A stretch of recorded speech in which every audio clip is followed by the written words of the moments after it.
somebody needs to work the damn scoreboard. Hey, do your intro. They have the scoreboard. We don't have the scoreboard. We don't have it.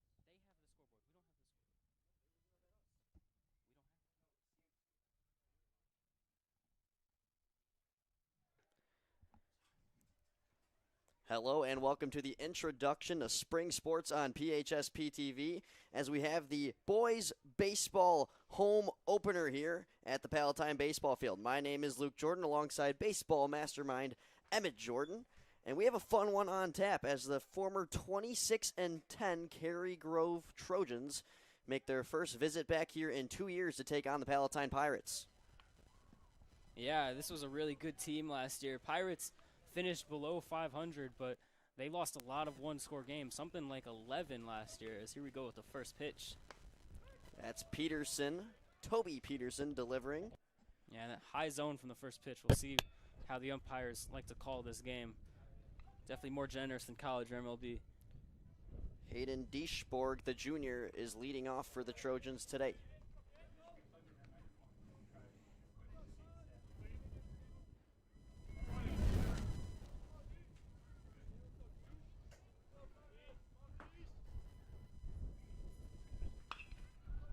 Second pitch fouled off to the right. First contact of the year. So we do apologize. It is very windy, so our camera out in center field that is catching these pitches is shaking a lot.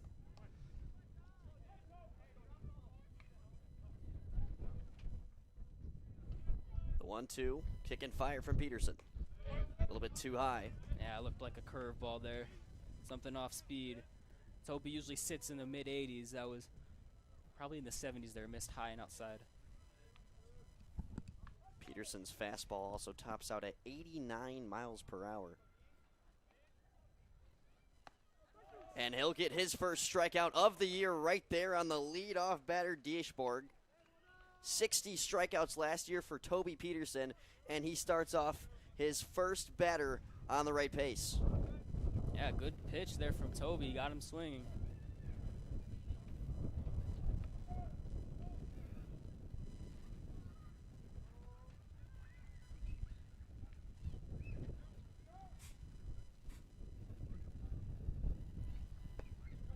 Misses low for ball one.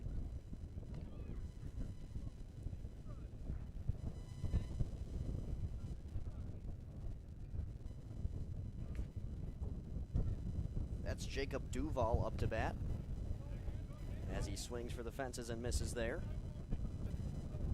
Count now at ones.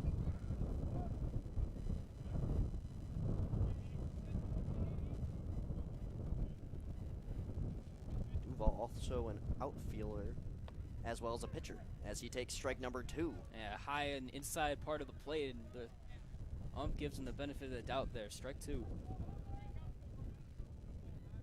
Peterson looking for back-to-back strikeouts here. And there it is, the junior starting off his season strong. One strikeout not enough? How about 2 in a row? Yeah, 2 up, 2 down for Toby. Great start. You usually want to try and throw 66% strikes. He's up in the 80s right now.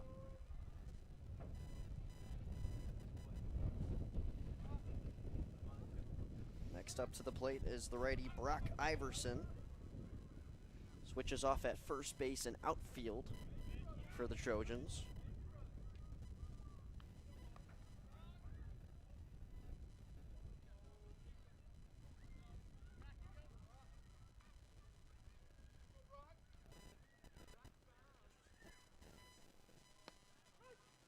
There's a nice pitch down the middle for a strike.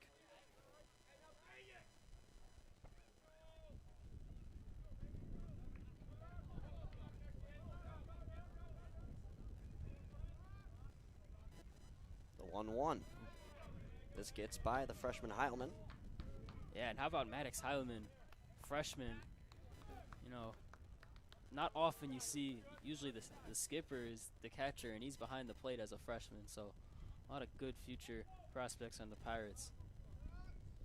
Heilman is the only freshman to start on this starting lineup. Obviously a handful of juniors, only 2 seniors out in the outfield, Wasserman and Walkler. Yeah, very young team. something we've seen a lot of from a lot of the varsity teams at Palatine this year. And a timeout called from the batter, Brock Iverson, who's trying to avoid being struck out. And another one for Peterson. He strikes out the side. What a start for the Pirates this spring. A 1-2-3 inning, and now they'll be up to the plate for the first time this season. Yeah, Peterson 3 for 3 on strikeouts there. Topping out in the upper 80s there, and there's only one crack of the barrel we heard on a foul ball from the first batter. Very good start to the game for the Pirates. I'm sure that's what Paul Bello, head manager, wants to see, playing in his 700th game, or more per se, managing his 700th game as a Pirate. 885 games total now for Bello under management. Yeah, I mean, he's you can argue the greatest of all time in this area. For sure, Palatine, he's the greatest. Certainly the greatest coach in Palatine history, and he's had a lot of great history as a coach elsewhere too. He was the coach at Fremd, and he's just a legend. I mean, you know, in his last season, we're looking to have something special from this team, and who would want nothing more than that. And now the pitcher that we expected on the mound for the Trojans, it's Ethan Dorsey's, the UIC commit. Same college that Paul Bello actually played at. How about that? Dorsey's is 6'5", 214, pitching in his last year of high school. And judging from his warm-ups, he looks like he's sitting in the low 90s here, and that's what you would expect for a D1 pitcher. You nailed it there, Emmett. He tops out at 91 miles per hour. Yeah, so we'll see if the Pirates can catch up to this. Last 2 years, we've seen high-scoring battles between the two teams. 2 years prior, right on this field, Palatine and Cary-Grove's extra inning matchup ended up getting called in the 8th inning due to the sun setting. And then last year, Cary-Grove just barely edged out a victory 7-6. Yeah, and in that game last year, that was on the road for the Pirates, and the Pirates controlled the game for most of the game and let it slip at the end. 7-6 was the final score. So the first three batters for the Pirates will be Sean Wasserman, and then it's Joe Riley and Peter Mulhern, and the three. And Emmett, I mean, speaking from experience, what tends to be the most rusty headed into the start of the season as a baseball player or team? Well, I would say it's your timing when you're coming up to the plate. Sometimes it takes a little bit to get back into throwing and everything, but, you know, once the games start, you have to get your timing back, and it's going to be interesting to see how quickly Palatine and Cary-Grove can start clicking. So here's Wasserman, his last ever first at-bat of the season. The senior moving on to Carthage College after this year, just up in Kenosha, Wisconsin. Dorsey's down the middle and fouled backwards, kind of near us. Yeah, so that's one thing with the timing. We've heard from the MLB, a lot of the 1 seeds and 2 seeds that get the buys do not like it because they take a couple of days off and they lose their swing. We're at the start of the season here, so they're trying to get their swing, you know, locked in and ready to go from a timing perspective. And if the Pirates can get that going or already have it going, then they're going to be in business today. Another ball once again from Dorsey's. 2-1 count now. And he'll kick and fire. That's outside. Wasserman known for drawing walks. He had a .451 on-base percentage last year. That's the best among returners. And that's second overall on the team last year. Just behind graduate student Timmy Stokel. And Wasserman drops his first walk of the season. Yeah, great start there. And there's some speed on the bases here for Joe Riley, and we'll see if they send Was on the first pitch here. 6 juniors in the starting lineup. Joe Riley, one of the 6, wearing number 3 this year.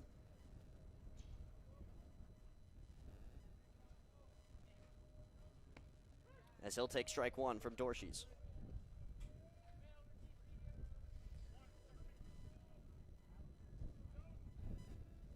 Let's see Was's lead here. I know you can't see it from our camera shot, but we'll keep you informed. He's a little bit inside of the cutout here.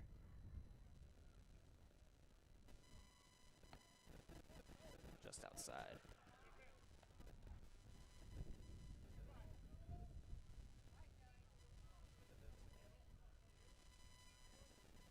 Dorsey's appears to be taking a sign from first.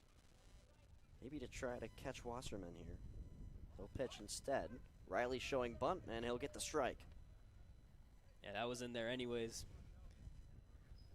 So, 2 strikes. This ball is going to be something that's not a bunt. Dorsey's looking for his first strikeout of the season. 1-2 count. Here it comes. That's fouled backwards. Riley stays alive. And he looked a bit upset there on the 1-2. He got the fastball high. You know, against this speed, if you can time that, that's the pitch you want to hit with the velocity. All you have to do is really throw your bat at it, and you can hit it a long way. So we'll try the 1-2 count again. Here's the righty Dorsey's. Looks back to first. No issues there for Wasserman. Yeah, plenty of space and time to get back there. Almost jammed the first baseman on the way back. That ball could have gotten away, but way to hold on there.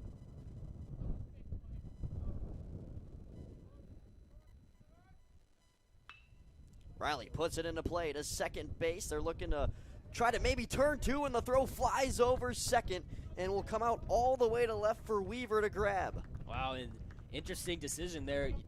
I thought he was going to go to first originally, but turns glove side and bad throw. He was rushed really quickly. And Riley able to put the 1-2 ball into play and find himself on base. It was looking to be a fielder's choice. Yeah, and right side there, contact. That's going to try and move the runner, even though it was almost a double play there. He put it in at the right spot with just enough speed, or not too much speed for that matter, where it was a tough play, and ended up there being no outs on that play where there probably should have been one. And you'd have to say, Emmet, the toughest time to make those types of throws is probably the first game of the season, right? You're trying to get locked in. I mean, you've had practice for a couple weeks now to work on it, but stuff happens.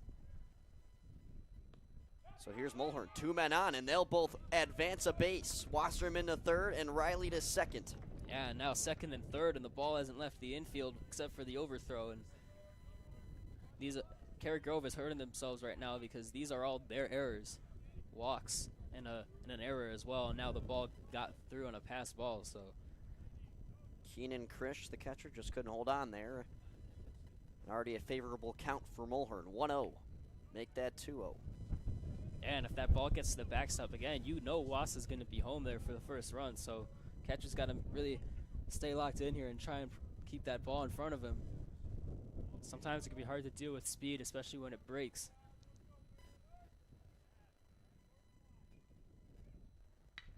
Mulhern down the right line, and it's foul. Yeah, and that's good there. If that gets down, that's easily scoring too. That's good contact there, just a little bit on the inside part of his bat there, and just fouled it off. Something to note today about hitting, that wind is blowing way outward. Yeah, just like at Wrigley.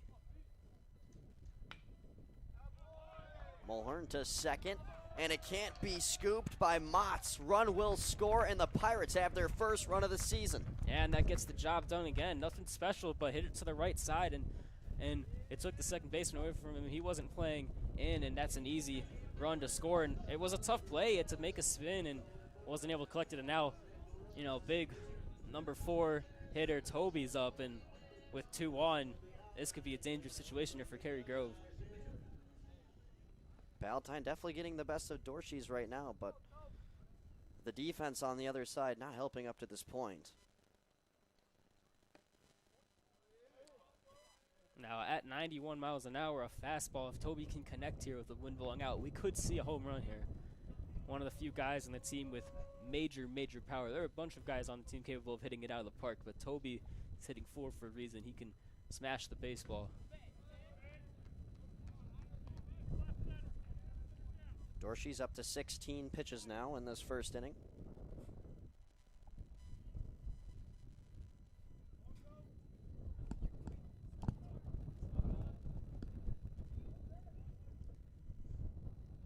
One, here it comes. It's going to go for a ball, 2-1 now. First and third, something that usually teams keep an eye on See if Mulhern tries to swipe it back here, try and get Joe Riley with some speed on third home.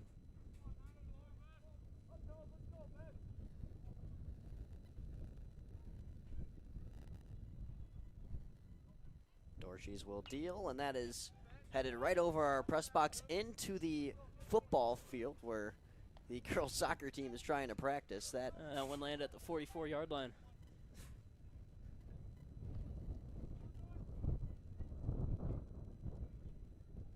Now, 2-2. Yep, 2-2. Runners on the corners.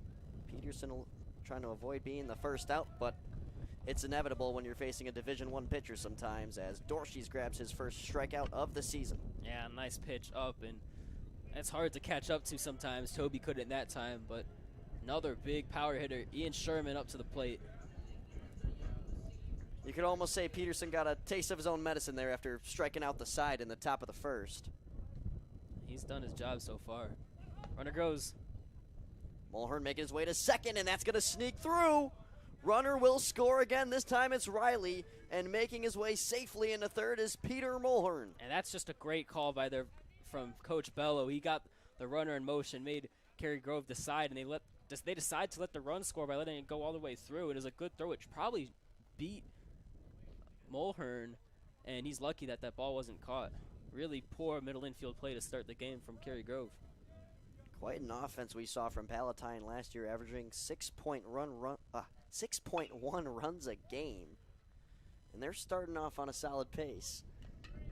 2 in the first inning and still counting with a runner at third. Yeah, 6.1 is all right. For their record, it was definitely a decent number, but usually the best teams can put up more like 8 per game in high school. Obviously, once you get to the majors, that's not 6 is a very good number, but that's something that we'd like to see Palatine improve on, and 2 in the first is a good start. So it's Ian Sherman up to the plate, now facing a 1-2 count already.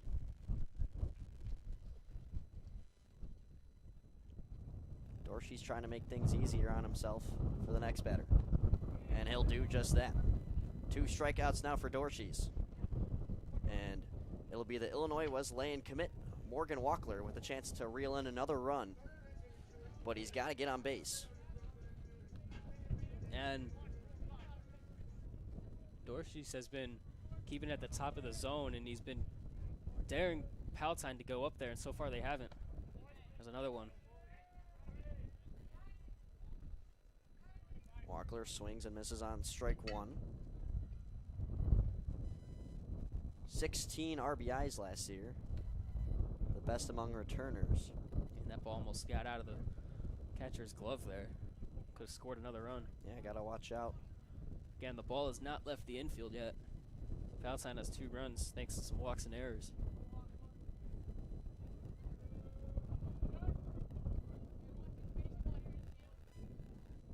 One count, 2 outs. The righty Dorsey's. It's Walkler to miss again. 1-2 count now.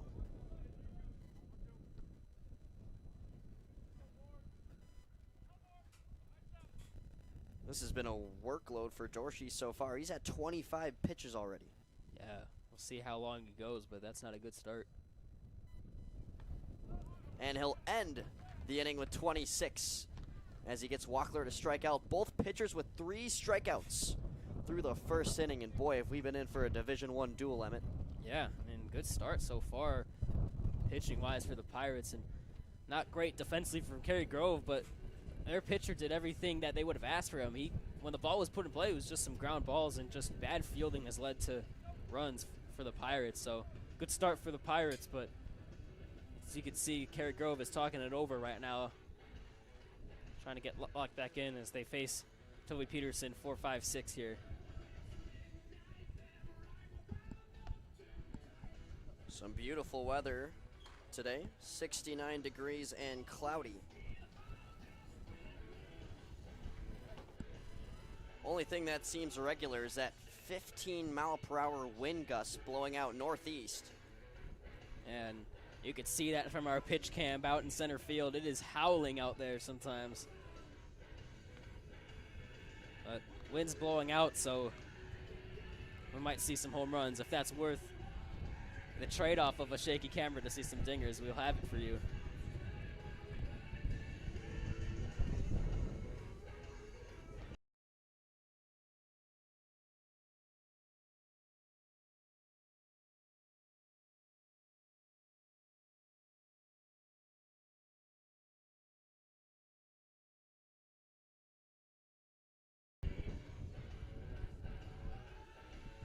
So yeah, like you said, Emmet, Palatine finishes that inning with 2 runs on 0 hits. Yeah, I mean, it happens, but they put the ball in play, and that's one of the old sayings. If you put the ball in play, good things can happen. Usually we talk about that towards the end of the game, but even at the start, it could be a thing, and they got lucky a bit.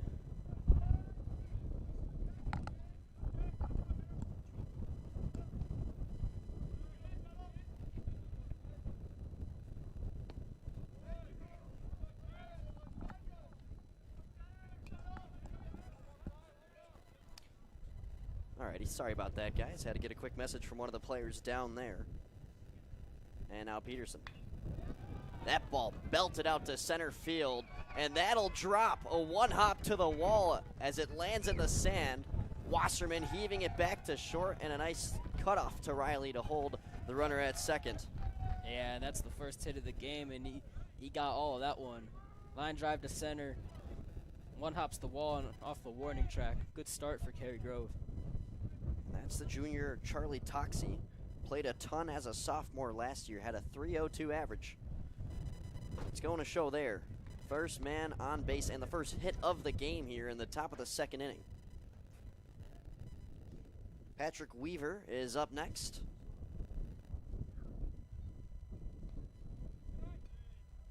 And with the men on base here, Emmet, how much do you think they're going to try to test this freshman mitt and arm of Heilman? Maddox is pretty good. Maybe if he was on first base, they would try and run on him, but I'm not sure with the scouting report if they even know Heilman is a freshman, but if they did, stealing third in high school is hard, so if the ball's in the dirt, maybe they could try it, but I wouldn't test Maddox. He's got an arm. Count to like so far for Patrick Weaver. He's got the 2-0 advantage here. Peterson gets a strike.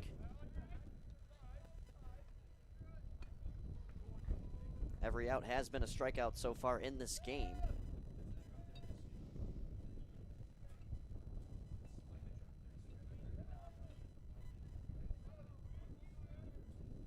And the 2-1 put into play, bouncing its way to short. Fielded and thrown too high for Sherman. Cary-Grove will bring in a run as Toxey touches home. And just got to slow it down there for Moto. Usually you have Carter Monroe out there that just came back from basketball. He's only had a day or 2 to practice, so Moto gets the start and airmails that one. So first run for Cary-Grove comes off of an error, likewise with the 2 Palatine runs. Yeah, like you said, Carter Monroe's had no time to work with this team. He finally played his last basketball game Friday night in Champaign, Illinois. And Emmet, did you happen to stay for the 3rd place game? I did not. You did not? No. But they did end up losing to New Trier, ended up placing 4th in state. Still the best state placement in program history. Bunt. Missed outside. Showing bunt there was the catcher, Keenan Krish. So what we like to call it as we have eyes. Might see a slide step here from Toby, try and mess up the timing here.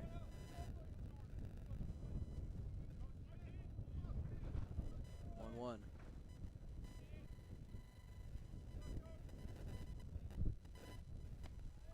Bunt defense was not in effect there, but now certainly not for this pitch. 1-2. Let's see if Toby can put him away. 3 strikeouts so far for Peterson.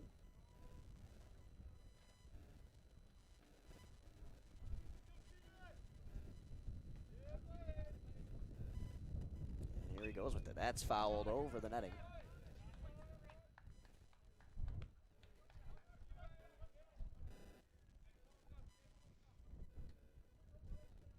Patrick Weaver is the runner on first.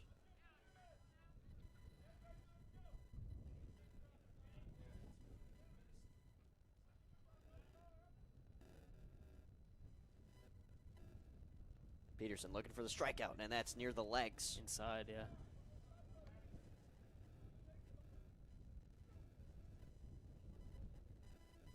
Two count now.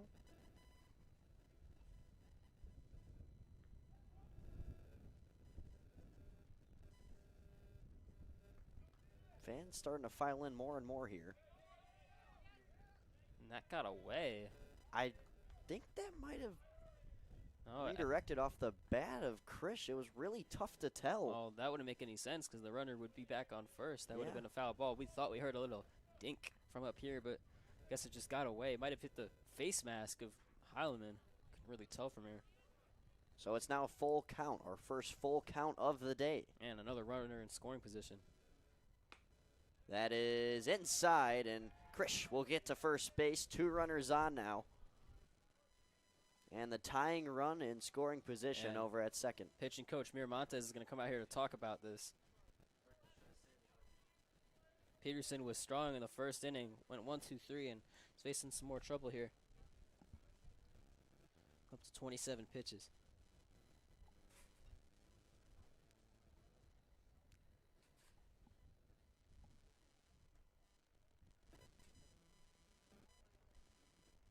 This is a Palatine team who's on an active 6-game losing skid. They finished last season off pretty rough. Ended up with a 13-23-1 record overall, but they were 9-9 at home. I mean, how much do you feel that home advantage plays into high school baseball? It depends. I mean, generally don't get a student section out here for these games right after school. That's why we're trying to broadcast these games so more students and teachers can watch. But I mean, at home, you can get your walk-up music. You might feel a bit more locked in, feel a bit more comfortable. You don't have to get on a bus right after school. So we'll see. 9-9 is definitely something for a team that was well below 500. They're also 20-15 at home in the last 2 years. They were 11-6 at home the previous year.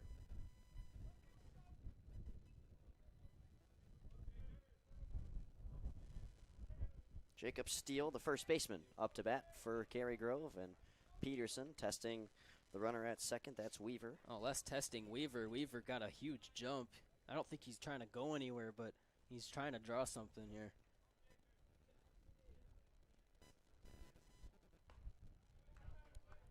There's another strike from Peterson, now an 0-2 count.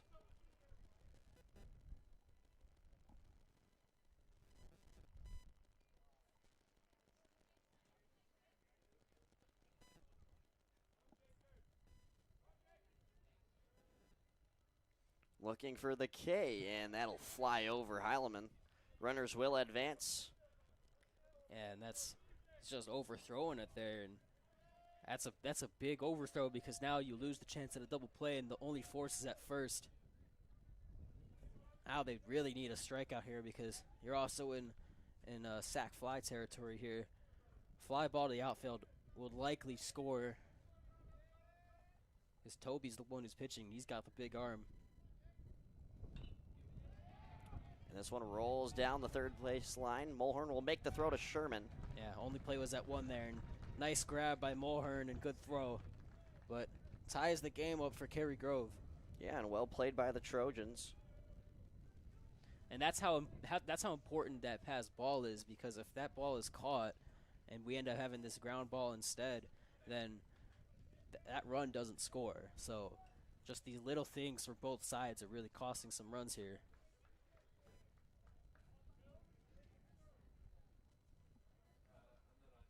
So now we'll see Cooper Motz, the senior, up to the plate. Swings and misses on the first pitch. Yeah, nice fastball down the middle there.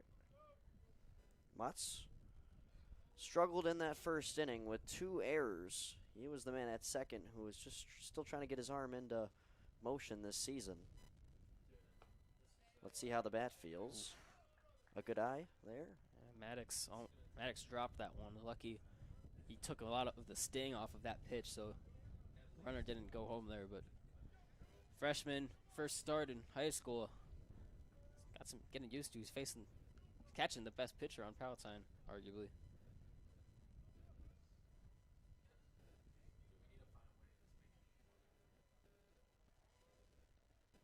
Peterson now at 33 pitches.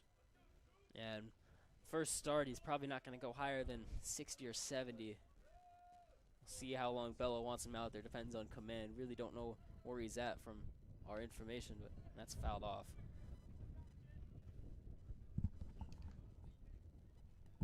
So now 1-2 count, 1 out. It'd be crucial to get this strikeout because all it takes is a sacrifice fly, and the Trojans have the lead at this point. And even a ground ball in the infield is likely going to score. The infield's not in. Misses high and away.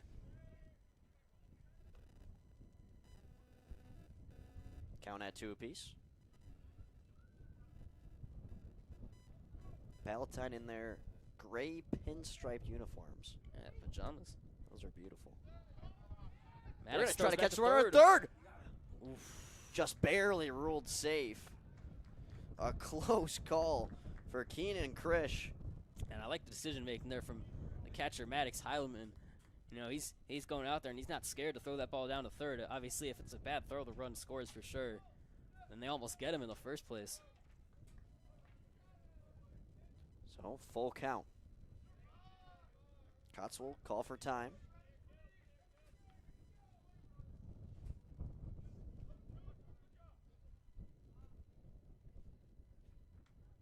And that's inside, a walk. As Cooper Motz now brings runners to the corners.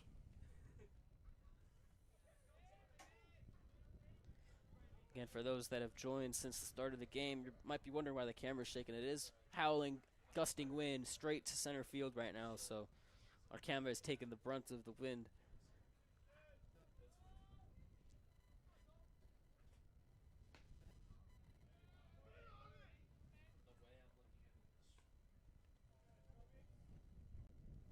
Count early here for number 8, Peyton low. Seberg. And strike zone seems to have shrunken a little bit since the start. Ooh.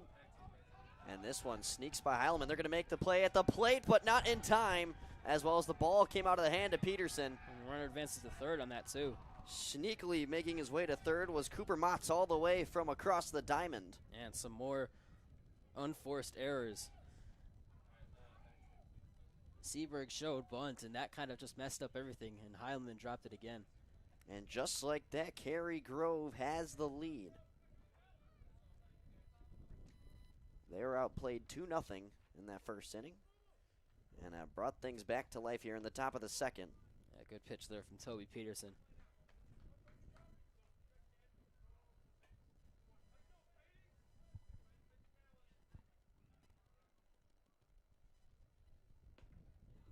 And he'll get a swing and miss there from Seberg. 2-2 count. 1 strike away from putting himself in a much more favorable position than what he's in right now. That's not going to happen without a play here from second to first, and they will not do just that. 4-2 Trojans. And Joe Riley had to hurry the throw there a little bit, and they weren't going to get the runner anyways at home, but instead of getting an out at least in change, there's still 1 out, and Cary-Grove has 4 in the inning. And outside of that double started, the ball is still not left the infield. And other than that 1 double early on that made its way 1 hop to the wall, everything has been inside the diamond. Heileman drops that ball. Could have been an easy steal to second. I don't know about that. The jump is not there, and sometimes it's about speed. Looks like Seberg doesn't really take it. I mean, this is a bigger lead than last time, but he wasn't out too much of a big lead there. And against Peterson, by the way, who is a lefty, it is harder to steal on lefties.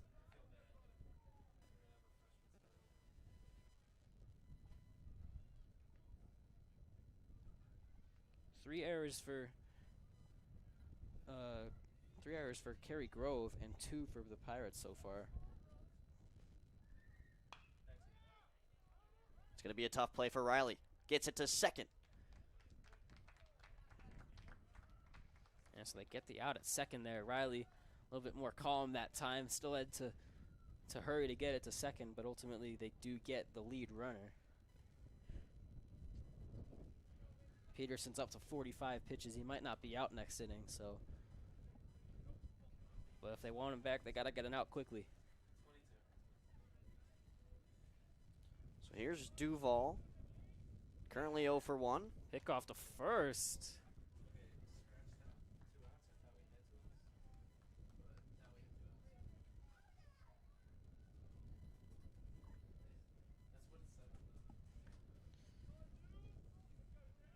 Second in the order, Duval was a victim of one of the first strikeouts we saw from Peterson. That pitch goes wild. And advancing to second is Hayden Deschborg. All juniors and seniors on this Cary-Grove lineup. Not a single sophomore or freshman to be found. How rare would you say that is, Emmet?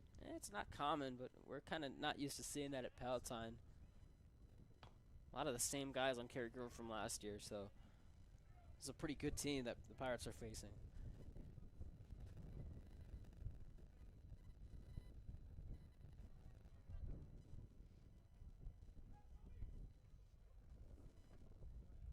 Peterson's nearing the 50 pitch mark now.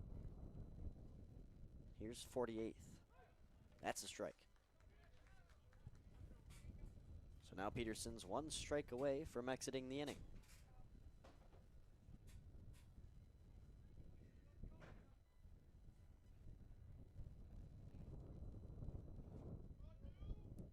An important 1-2 to Duval, and that just goes outside. Yeah, threw the breaking ball there and broke a little too much. Sometimes it looks like it starts over the middle of the plate, and that's when you see those. Sometimes the batter will swing at that one, but that one was too outside. Duval trying to avoid his second straight strikeout, but he can't. Heater down the middle, and Peterson able to close out the top of the second. It was a hectic one for the Pirates, but they're able to escape it without any more runs coming in. They had a runner from second. It's a 4-2 score here at Palatine. We'll be back with our microphones once the inning starts.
Hello and welcome back to the broadcast here on PHSP TV. Through an inning and a half, it is 4-2 Trojans as a 4-run explosion in the top of the second is what's given them that 2-run cushion. Only one actual hit up to this point. 6 runs total, 1 hit total, and 5 errors total. Not your typical stat line there, Emmet. Maybe for the first game of high school it is. I mean, crazier things have happened, and we've seen crazier things. When we did that Frem game last year, that game is not up anymore. We had a lot of issues technically with that with the camera, but that was an 18-10 or something game with a bunch of wild, wild plays with errors and stuff like that. So far, not as crazy to start. Jack Hauser up at the plate. First at-bat of the season. Something you notice right off the bat with Jack Hauser. No batting gloves. Yeah, it's personal preference. It's not too cold outside. Some of them wear it just when it's cold, so we'll see for some of the cooler games we have coming up in the spring. It's unseasonably warm right now, so sleeveless pretty much everywhere around the diamond. And Hauser's another player that just came from state with basketball, so gets to start in left field a little bit less intensive than shortstop when it comes to all the the mental side of the game. So he does get the start. And this one sneaks by the mitt of Krish, but to no harm. Nobody on base. Count now at 2 balls, 1 strike.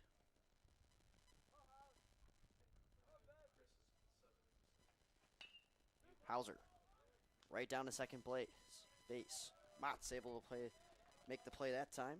Routine chopper, first out of the bottom of the second.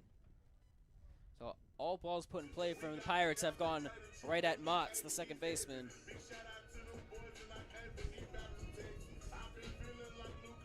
And now here's the first ever high school at-bat for Maddox Heilman. Yeah, the freshman against the senior committed to UIC. Definitely a big stage for the first year. Dorchie's misses low.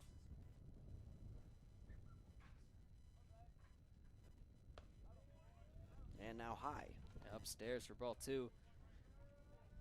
Heilman's going to take his time up here at the plate. We saw in an inter-squad game we had 2 Saturdays ago, he hit a rope to left center. And Heilman looking like he's playing dodgeball out there right now. Avoids another pitch, and the count's 3-0. Yeah, Dorchie's up to 33 pitches. Might be losing some control here. It will not be a 4-pitch walk, as Dorchie is able to find the zone that time, and the count now 3-1.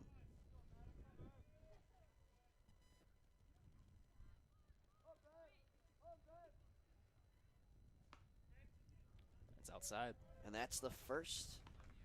And big lead take there. Maddox Heilman, 1,000 on base percentage as a high school ball player at Varsity. And the one Park District baseball game I subbed in for over the summer over in Arlington Heights, I started my career with a 1,000 on base percentage and then proceeded to strike out twice. It happens. Carter Monroe just came in to run for Heilman. That is a rule you have. If you're the catcher, just for pace of play, you can be subbed out to put your gear on. So that's what they have here. Monroe is on the field now for the first time in his junior season. And the junior David Odo up at the plate right now. Starts the count in his favor, 1-0. And now Dorchie's will release. That one to short. Good turn, too. And it will not be in time. They are able to get the out. Oh, no. They called him out. They called him out. Luke a little close to that call there.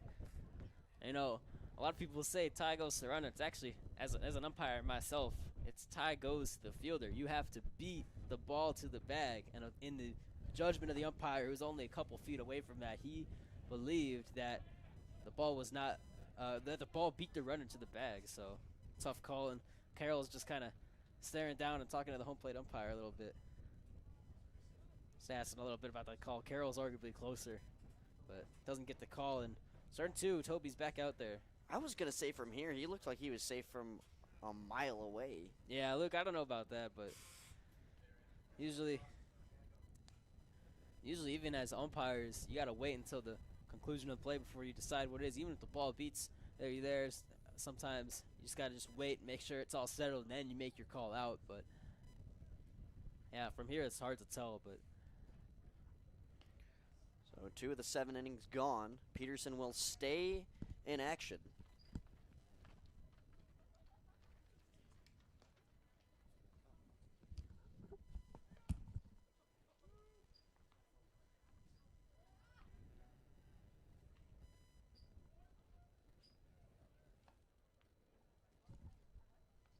Peterson's got 50 pitches exactly through the first 2 innings.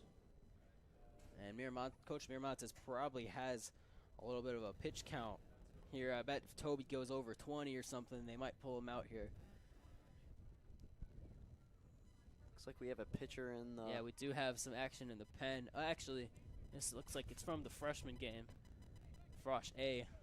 So we have action in the pen for Cary-Grove, and we have action in the pen for the freshman field, and I think we actually are about to have some action in the pen for Varsity too. I can't really see who's warming up. It might be Liam Arnold, number 35, who is not getting the start at first base today, so he might be coming in next. Another good pitcher for the Pirates.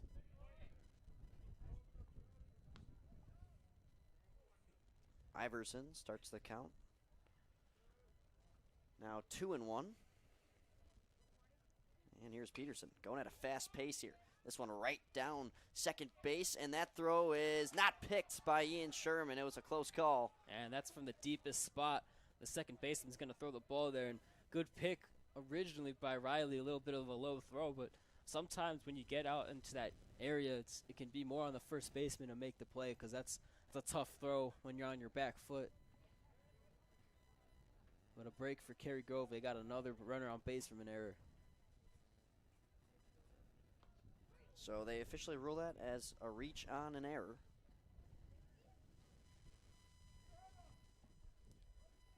And now up, it's the man who has the only hit of the game, believe it or not.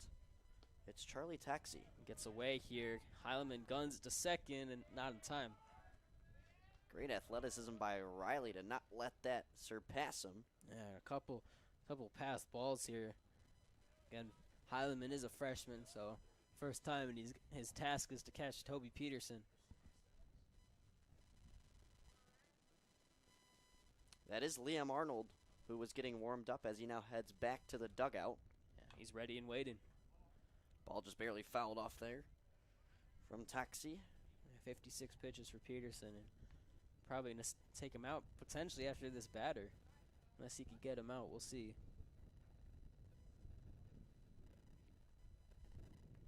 Yep, 57 pitches now. And it looks like Arnold will be ready shortly. Foul to the backstop.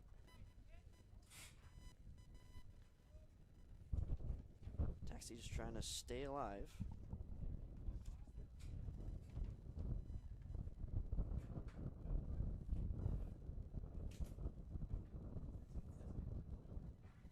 The 1-2 from Peterson, a strikeout.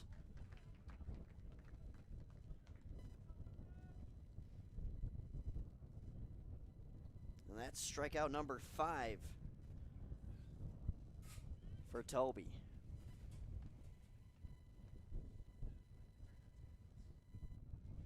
And as long as he stays hot, he'll stay in this game. Yeah. It's likely his last. This one gets to the backstop again.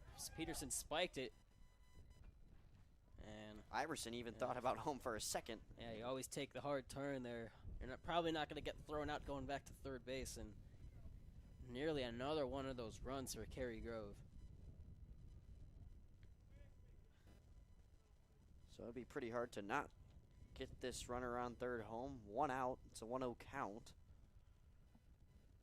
And you have Weaver on at the plate, who got on base last time, not in hit fashion. That almost got past Heileman too, way up there. Heileman's maybe a little bit taller than I am. I'm 5'5", 5'6" on a good day, so tough to get up there for those pitches. Let's not even talk about me then. Yeah. And Bello's gonna come out here to talk to Peterson. I believe I heard him say Liam, so Liam is gonna head out there too. And here he comes. Liam Arnold, the senior, committed to Wheaton, will get his first appearance of the day, of the season, for that matter.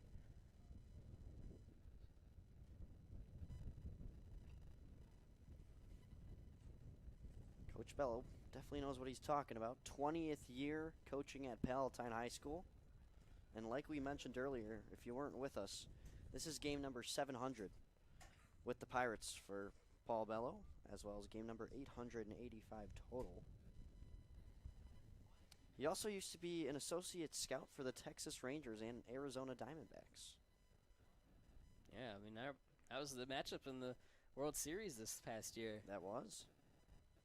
And for Toby Peterson's stats, he went 2.1 innings pitched, only allowed 1 hit, 4 runs, 2 of them were earned, so that's the stat to keep track of pitching performance-wise.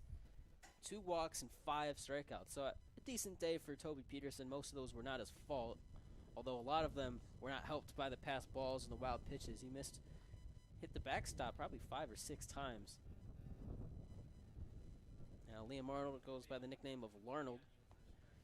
Also in the mid to upper 80s, can occasionally crack the low 90s.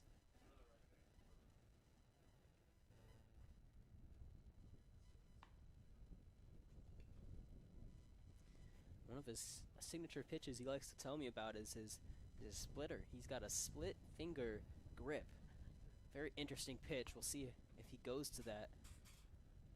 Part of his wall of pitches, he's got an off speed. He's got his fastball, which he throws majority of the time. There's that curveball. Yeah, you can see the break in it from up here.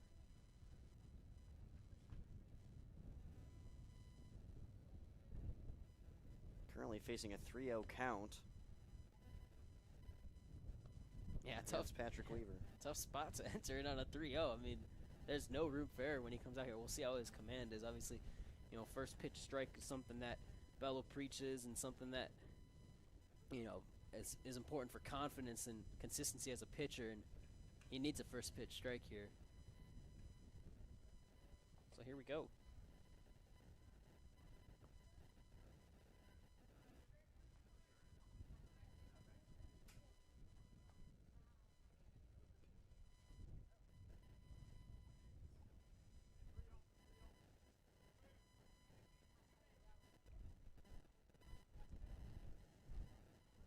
So it's righty on righty action now. Peterson, the former pitcher, a lefty. And Arnold will end up walking. Yeah, not only that, a run scores on the pass ball. And we got a runner going to second here. And he's going to be safe by a mile. Palatine is sleeping right now. Sleeping. A lot of mistakes here.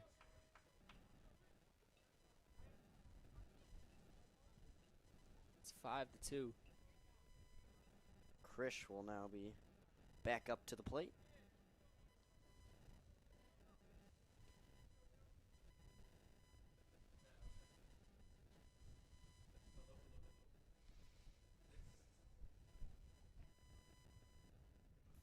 Lead for the Trojans. And this ball is belted back to left. It looks playable as Wasserman on the run makes the grab.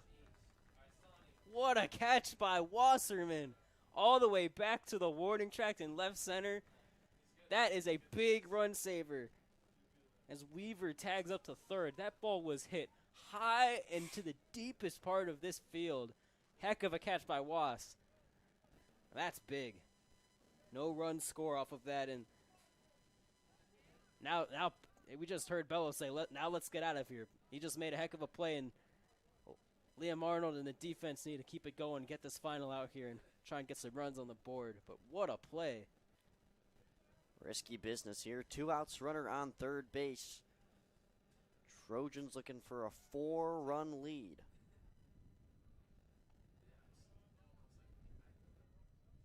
It's a good start for the batter.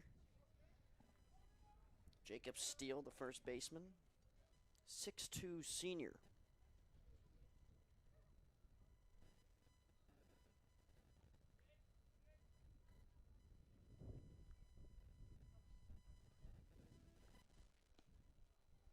Arnold's second pitch of the at-bat. Yeah, good pick by Heileman there. He's growing into this game here, the freshman catcher. Tough to catch these pitchers when they keep putting it in the dirt, especially when you always have a runner on third base. Quite the breeze of wind coming in now. That's a good pitch. As Steele holds and Arnold able to get a strike there.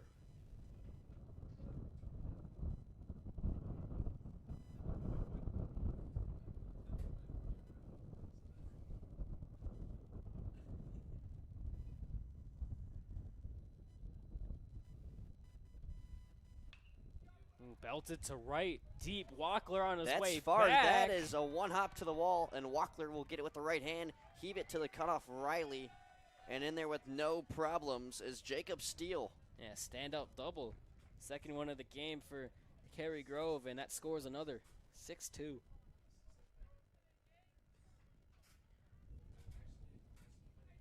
And another runner in scoring position. Cary-Grove really starting to get that baseball to the outfield now. That's their third strike to the outfield, and two of them have gone for doubles.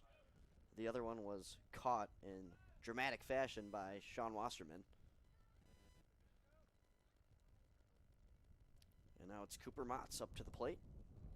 Second baseman. Arnold's going to make sure that Steele stays put.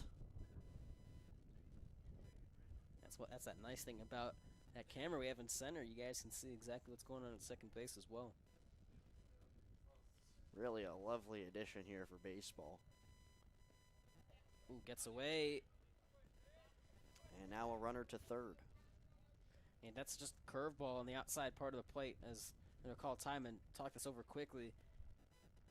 Heilman's just got to do a little bit better at meeting the baseball where it's going to be. Again, a freshman, and he's trying to catch a senior right now that's going to play college baseball next year. You know, much more movement than you'll see from his 8th grade teams from last year.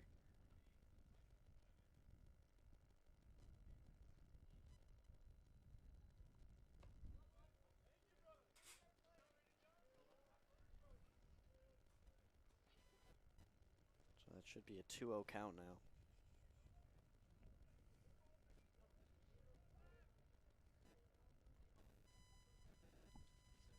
Arnold in a pressure position here. Miss low.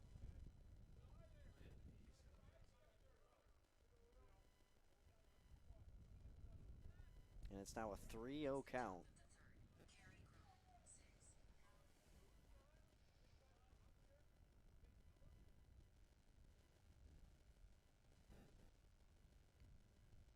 And here comes an important pitch from Arnold. That's going to bounce. Spiked. And it should be a 7-2 ball game, and it will be. Yikes. Fastball way in the dirt there from Arnold. No chance for Heilman to get that one. And I think Arnold knew as soon as he threw that ball, and we could see, I don't know if he kind of got a bad read or something like that, but he was way late to get to the plate anyways. Regardless, it's 7-2, and 5 of these have come from non-base hit plays.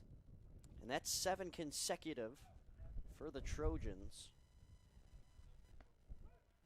And high school baseball, plenty of runs still on the board for the Pirates to grab if they want them. Very early, top of the third. You got 5 more chances for the Pirates to try and cut back into this lead, but they need to stop Cary-Grove from scoring first.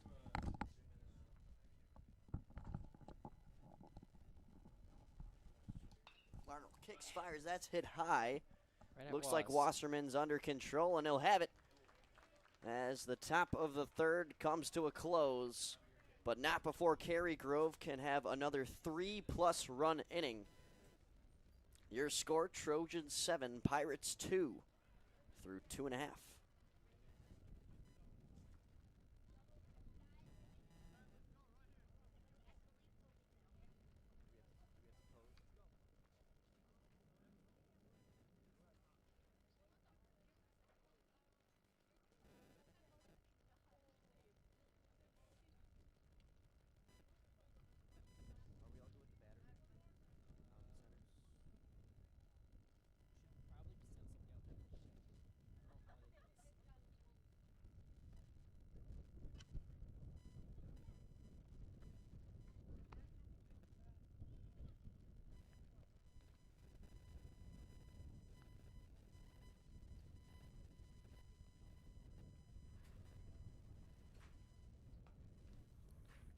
Bottom of the third action. Sam's out there. If we could.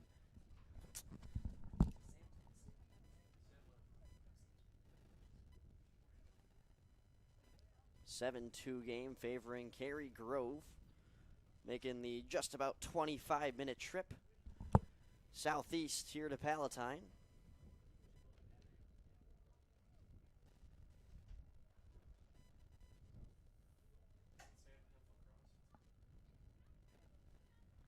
Cary-Grove looking for 2 straight wins against the Pirates.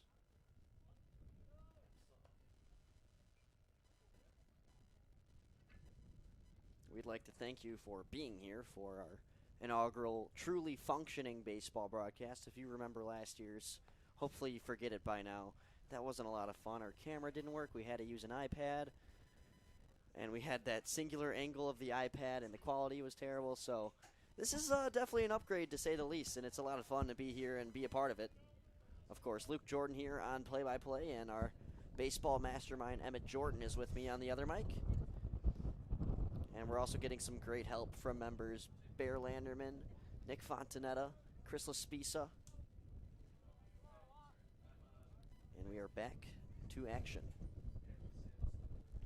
And Moss back up to the plate, just made 2 catches. Here we go. Top of the order for the Pirates. Wasserman walked to get things going for that solid first inning for Palatine, where they scored 2 runs. Dorches misses low. He's up to 38 pitches. Going strong here so far for the senior.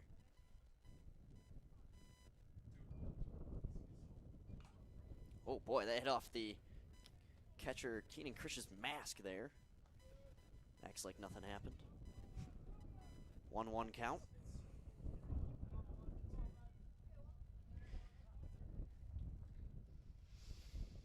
Wasserman, one of the 2 for sure college commits. Peterson will end up somewhere, but we're not sure on where he'll go yet. It's Was is going to Carthage, and Liam Arnold's going to Wheaton, and then we have Morgan going to Wesleyan. 1-2. Here's Dorches. Fires, and that is fouled off just barely off the tip. Yeah, way to stay alive there from Was. Outside part of the plate there, he's just looking to put a barrel on the baseball as he does as the leadoff hitter.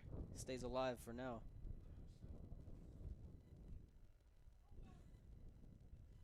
So we'll try it again. 1-2. Fouled off once again. Wasserman staying alive here. Yeah, same thing there again. Dorches might need to change up his strategy here, throw a different pitch.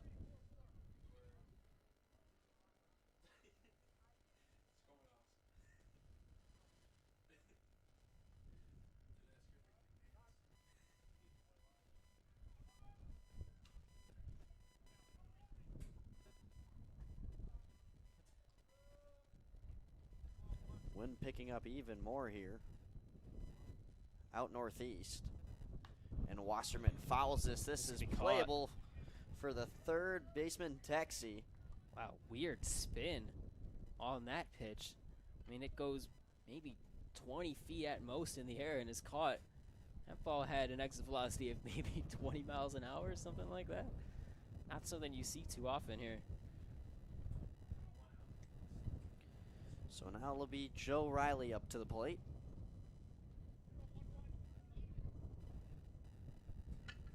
Dorches is up at 42 pitches. 43, pardon me. Just changed on me. This is low for ball 1.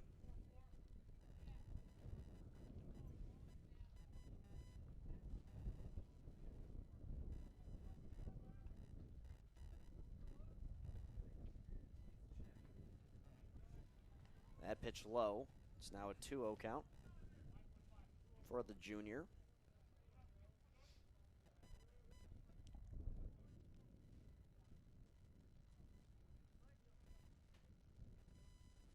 And now here's the 2-0 pitch. Dorches is able to grab a strike off the foul ball from Riley. What we've seen from Dorches, these batters are really following off a lot of balls backwards.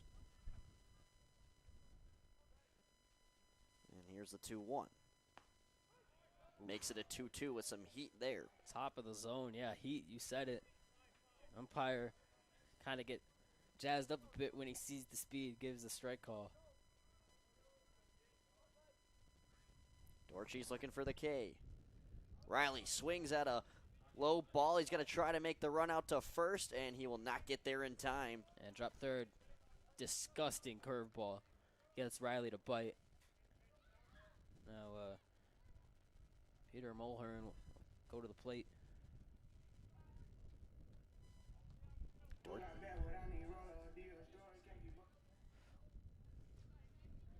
Dortchy's looking for 2 straight scoreless innings, but he'll have to get by Peter Mulhern, the righty, first.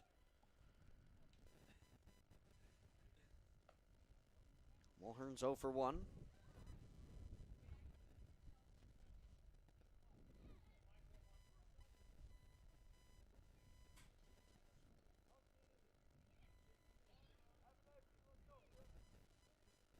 The 1-0 pitch right down the middle, and now the count is tied at 1s.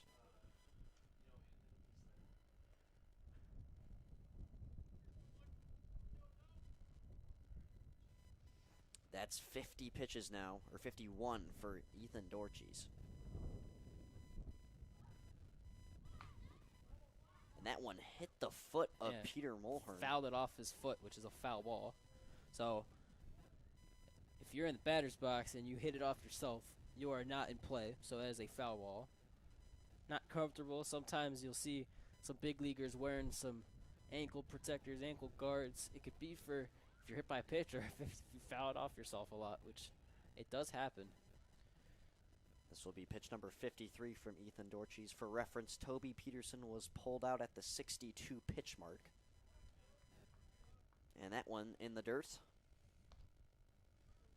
2-2 count.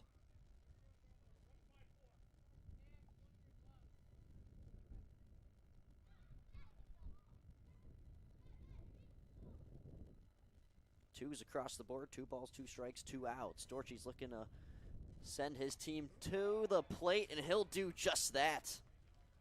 Another heater from Ethan Dortchy's, and he gives the thumbs up to his coaches. Looks like he might stay in even longer. Yeah, great command there from the UIC commit.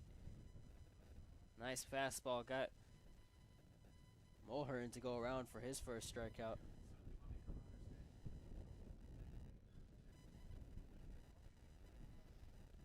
It'll be Liam Arnold back on the mound as we head back to action.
Three innings gone, 4 to go here at the Palatine High School Baseball Stadium. They currently trail 7-2, and reliever Liam Arnold is up at the bump after taking over for Toby Peterson as he delivers his first pitch, and it's just put foul. Ooh, nice play from the third base coach from Cary-Grove. That was a real nice grab. Nice no pick. mitt needed. Nice pick with the right hand.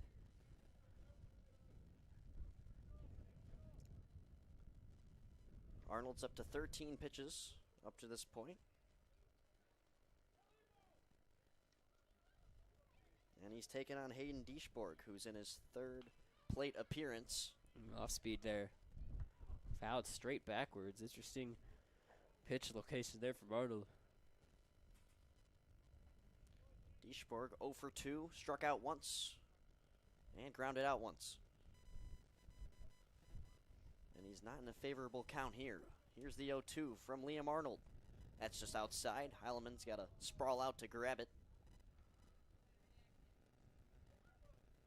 First ball of the inning from Liam.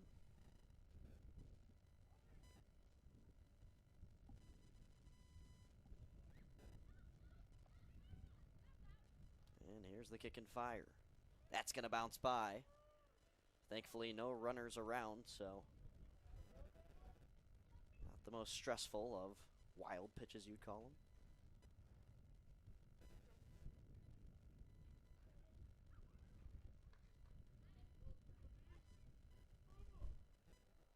The 2-2. Strike number 3. Yeah, right down the middle. Gets him looking. Nice pitch there by Arnold. With a little bit off speed there and froze him up. First time in a while Pirates have gotten an out to start the inning. And that's Arnold's first strikeout of the season. And he starts off the next batter hot. And one thing just to mention here, in Heileman, the catcher, is back there. He just dropped that ball. Sometimes it can be harder for the umpire to make a strike call if you don't squeeze it and present the ball. It's all about kind of the presentation of the pitch. You know, when your glove's moving down as you catch the ball, or you sometimes, in case, drop it, it can kind of mess with the umpire's eyes instead of a strong, true grab of the baseball. 1 ball, 1 strike, 1 out. And here's Arnold. It's a swing and a miss there from Duvall, who's 0 for 2 up to this point.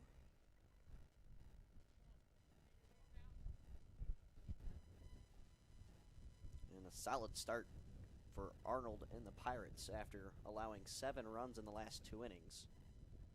Things are looking up as that ball goes up and over the netting. Right into the football field. That's the second ball that's made its way to the gridiron. Yeah, somebody will go get that.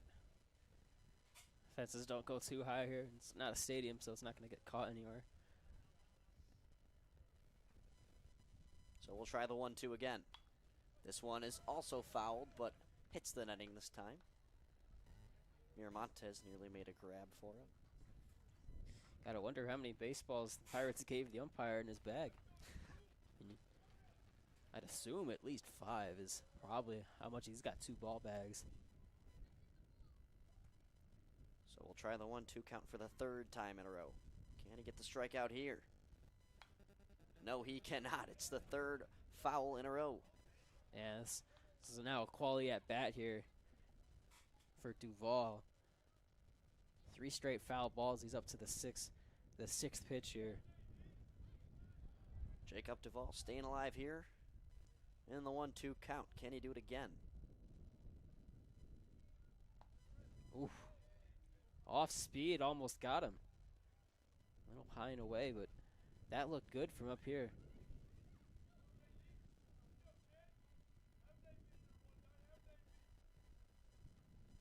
Arnold looking for the K. And he'll get it.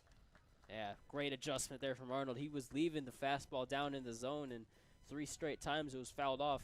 He went to the off-speed last pitch, just missed, and sometimes the bread and butter, throw a heater high. It's hard to catch up to those. Those are the ones you have the least amount of time to get your bat around it. He just uses physics with him to get the strikeout. 7 team strikeouts now for the Pirates. That's the 2nd one from the reliever Arnold. And that pitch got a part of the home plate umpire there, as it barely made its way past Heileman.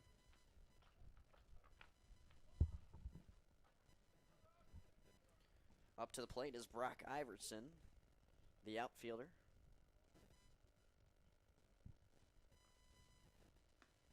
Good spot. And Iverson appeared to be a little frustrated about looking at that one. First strike. It is what it is.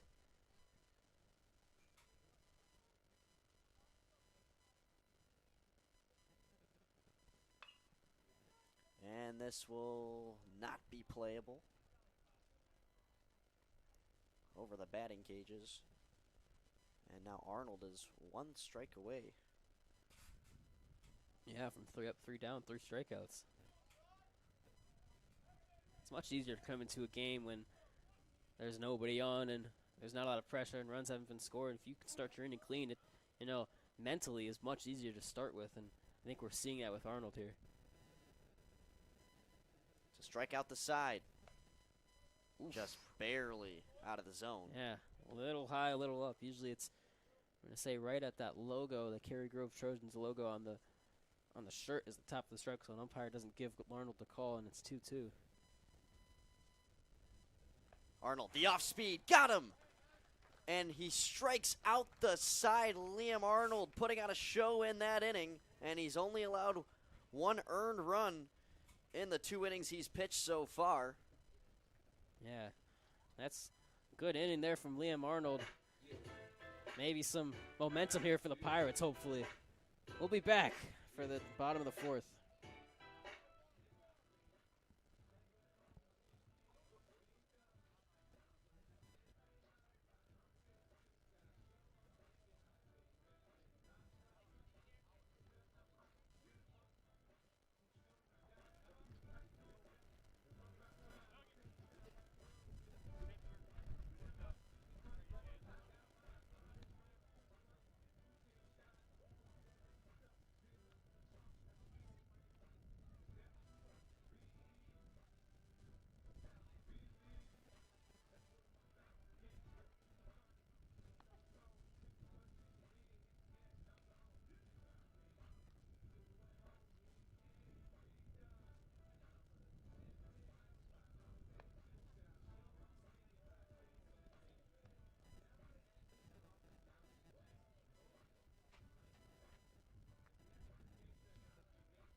Hello and welcome back to the PHS PTV broadcast. Unfortunately, I do have a call to take, so thankfully I was able to call in a good buddy of mine and a good baseball player himself.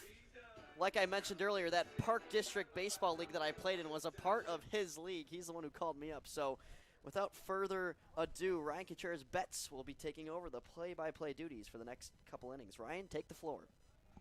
Thank you so much, Luke. I'm very pleased to be here. Pirates trail by 5, 7-2. Bottom of the 4th inning. Peterson at the plate, the left-hander. Wind up in the pitch. Fastball will miss. Low outside. Ball 1. I missed most of the game. Emmet, can you recap exactly how the Pirates found themselves in their hole? Well, yeah, so it was a quick start for the Pirates actually in the 1st inning. Got 2 quick runs. In fact, actually, I don't even know if the Pirates have a hit yet, but they got 2 runs off of some sloppy baseball from Cary-Grove, and since then it's been sloppy baseball from the Pirates. A couple nice doubles from Cary-Grove, and they found themselves up 5 runs. Sometimes the disappointment you will see in this game as the 1-1 offering misses low and inside, ball 2. Definitely finding yourself in that early hole, and like you were saying, not being able to poke some hits through is going to kill you. Pirates have 17 strikeouts, I heard, though, already, which is phenomenal for only the 4th inning. Wind up and the pitch. Misses inside again. Ball 3. 3-1. Toby Peterson. Hitters count right here. Wind up and the pitch on the way. Swing, and he'll poke one into right field for a base knock. Yeah, there we go. First real hit for the Pirates. They've only hit the ball to second base so far, and this one finds the grass in the outfield. Good start to the inning and a good response from Liam Arnold's 1-2-3 strikeout inning. So here we go with Ian Sherman. Vivaldelli pitching for the Trojans. He's thrown 5 pitches, his first inning of work here. Sherman. Runner on first base, no one out. Way deep in the batter's box. Takes the first one inside. Takes a step away. Pirates hoping to mount a comeback here. Starting a rally here in the bottom half of the fourth. Would provide some momentum to a relatively quiet bench. Fastball in there for strike one. Vivaldelli has not shown off the off speed yet. He has thrown 6 straight fastballs to begin his outing. Short lead off for Peterson off of first base. Pitch bounces in the dirt. He'll head off to second. Quick out to get it. The throw is not in time. He'll be up to second standing. Yeah, good dirt ball read there from Peterson. On his horse, that was a good throw from the catcher. And nice bag stolen there from Peterson. Now a runner in scoring position for the Pirates for the first time since the first inning. 2 balls, 1 strike to Sherman. Has a runner in scoring position. From the stretch, Vivaldelli fires one. It'll be chopped up the middle. Shortstop will range over to get it. On to first for the first out. Advancing to third on the play will be Peterson. First out of the inning. And the Pirates have a run 90 feet away.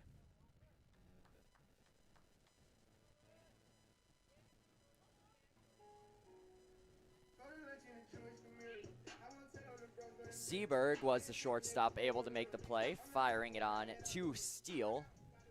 And now batting for your Pirates will be Morgan Walkler, the right fielder. Will take a fastball. Looks like it missed on the outside corner. A little bit of a squeeze there from home plate umpire. They'll give him the strike, actually. No signal.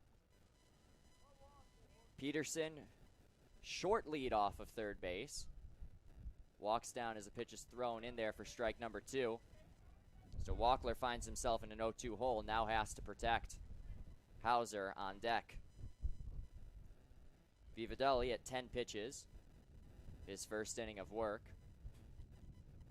Low from the hold, the payoff delivery on the way. Bounces in the dirt, ball number 1. In this situation for the Pirates, you just want a base hit up the middle. Let's see if Walkler will choke up and try to dump one into the opposite field. Big gap in between the lines. Yeah, and speaking of opposite field, even a chopper that way should probably get it done. Well, he'll pop it up to the first baseman, steal for the second out. The right idea, but it got him jammed up in on the hands. Yeah, the weak contact is unfortunate there because generally putting the ball on that side of the infield, especially at that speed, if it's on the ground, probably scores Peterson. And now Hauser's got some work to do. He's got to put the ball in play and make sure he doesn't get out here for the run to score.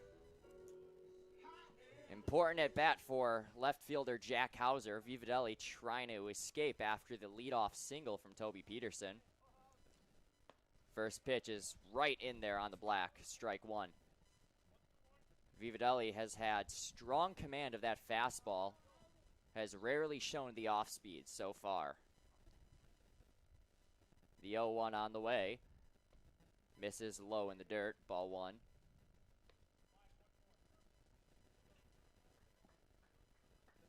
Peterson maintains that short lead off of third. Pirates not trying to do anything too fancy here, trusting in Hauser to get the job done. Fouls it straight back into the netting for strike number 2. And the biggest pitch of the inning on the way, Vivaldelli trying to escape without any damage. Hauser trying to keep the inning moving and bring up Heelman to the plate. Payoff delivery on the way. Swing and a miss, he got him. And that'll do it for the Pirates. No runs on 1 hit. We head to the top of the 5th inning, 7-2 Cary-Grove.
Welcome back here from Palatine High School. I'm Ryan Contreras-Betts, taking you on the play-by-play for a couple of innings here while your very own Luke Jorden has to go attend a very important business call. Pirates trail by 5 entering the top half of the 5th inning.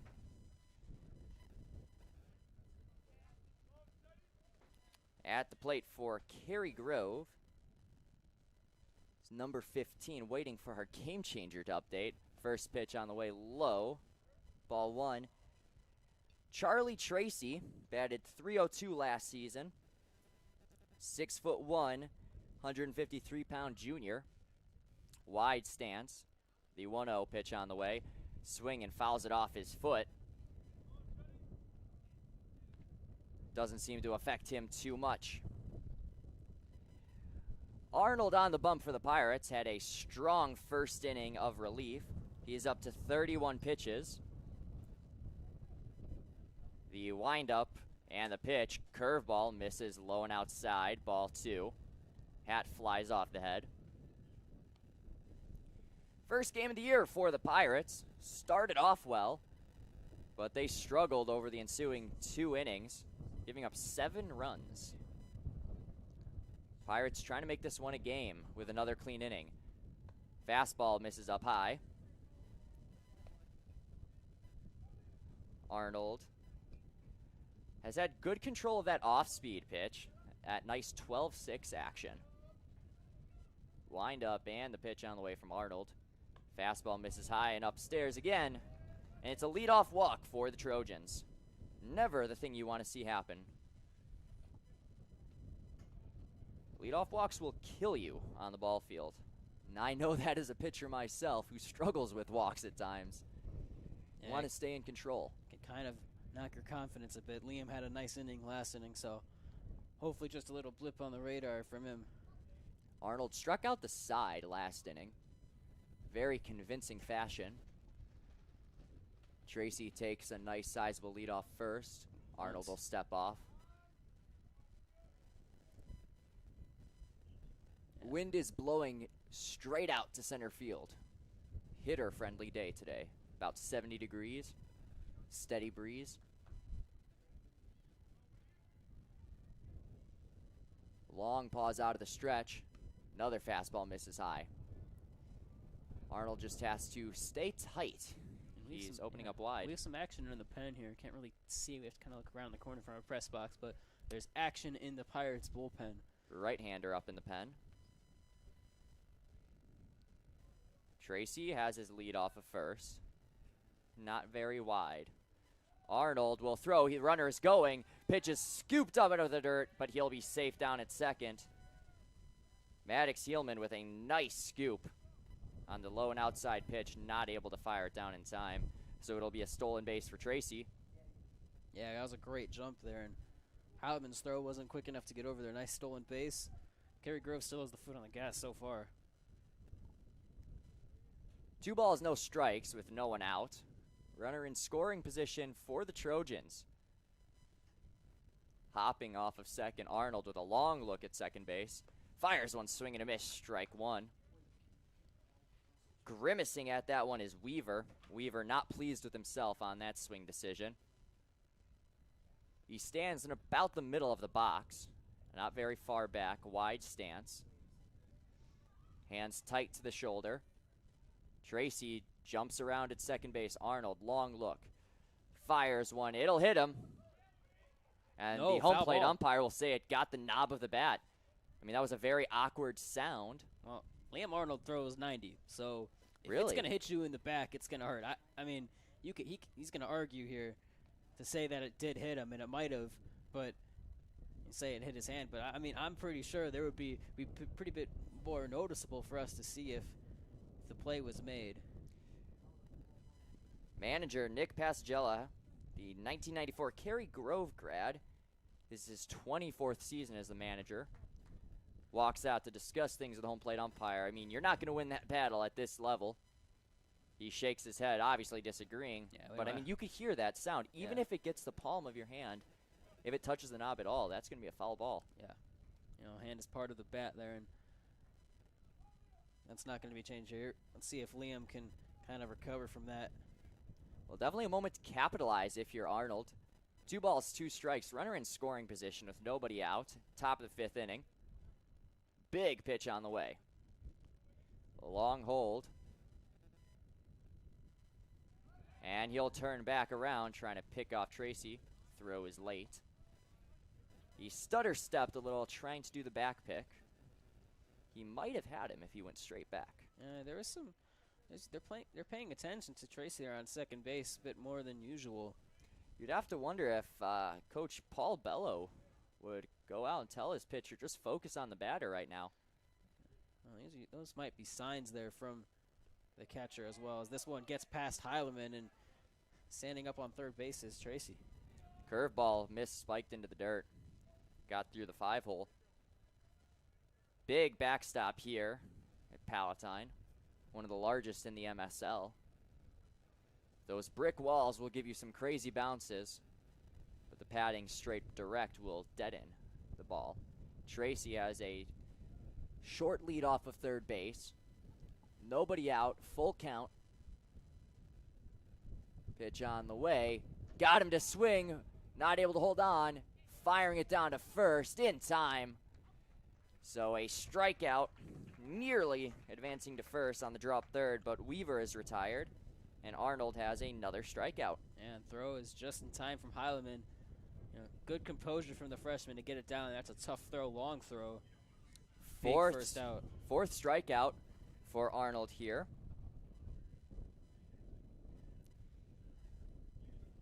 A 7-2 lead for the Trojans. Long hold out of the stretch, firing one inside, ball 1. Now at the plate for the Trojans is the catcher, Keenan Krish. And just a quick heads up for our viewers. Our camera out in center field, its battery's being replaced. We don't have power everywhere, so that thing will be back up and running in a couple minutes. So for now, stick with our main camera 1. You can see the ladder out there beyond the center field bushes. Getting some work on that camera. Pitch misses low. Ball number 2. Taking a step out is Krish, swinging the bat. He's a stocky build, especially for a catcher. You'd expect that stockiness. 5'11", 177 pounds.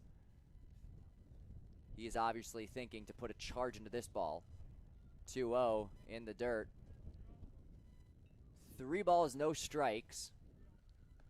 Tracy on third base. Arnold's trying to escape some trouble here. He's had some trouble with command in this inning.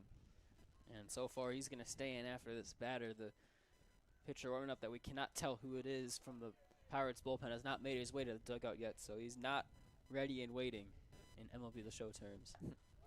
Fastball in there for a strike. He dialed it back a little bit to focus on the command.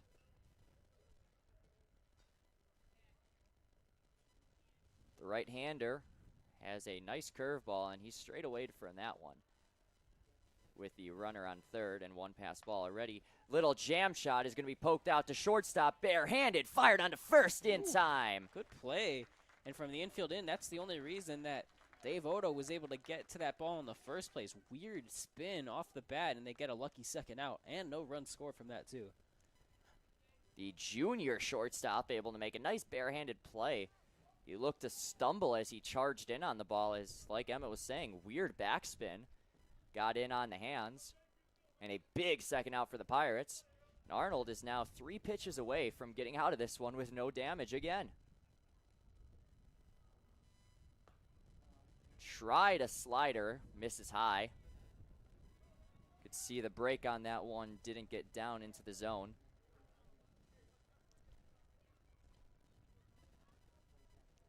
Long look in from signs from Heelman.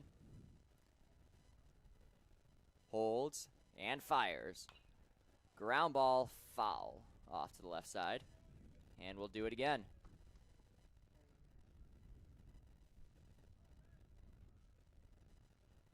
Jacob Steele, the first baseman, 6'2", 200-pound senior.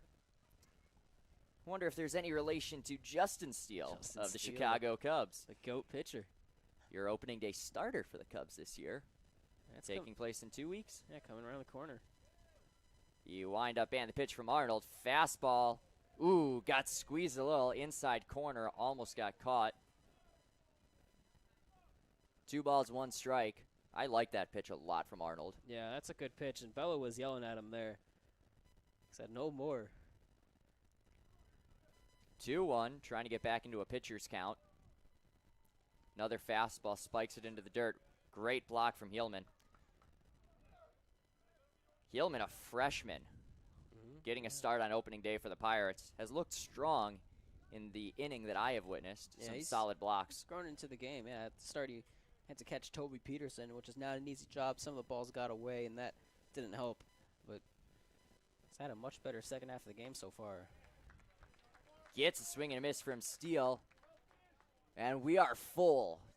2 outs, top of the 5th inning. Runner 90 feet away. Arnold trying to get out of it with no damage once again. Payoff delivery on the way. Fastball upstairs, he'll walk him. Second walk of the inning for Liam Arnold. And that'll bring up for the Trojans. Miramontes is going to come out here and talk to Arnold. This might be a move to the pen. Let's see. Yep, there it is. We'll go to the pen. It'll be a right-hander, as we said earlier. Let's see who jogs in out from the bullpen down the left field foul line. Portland, I believe.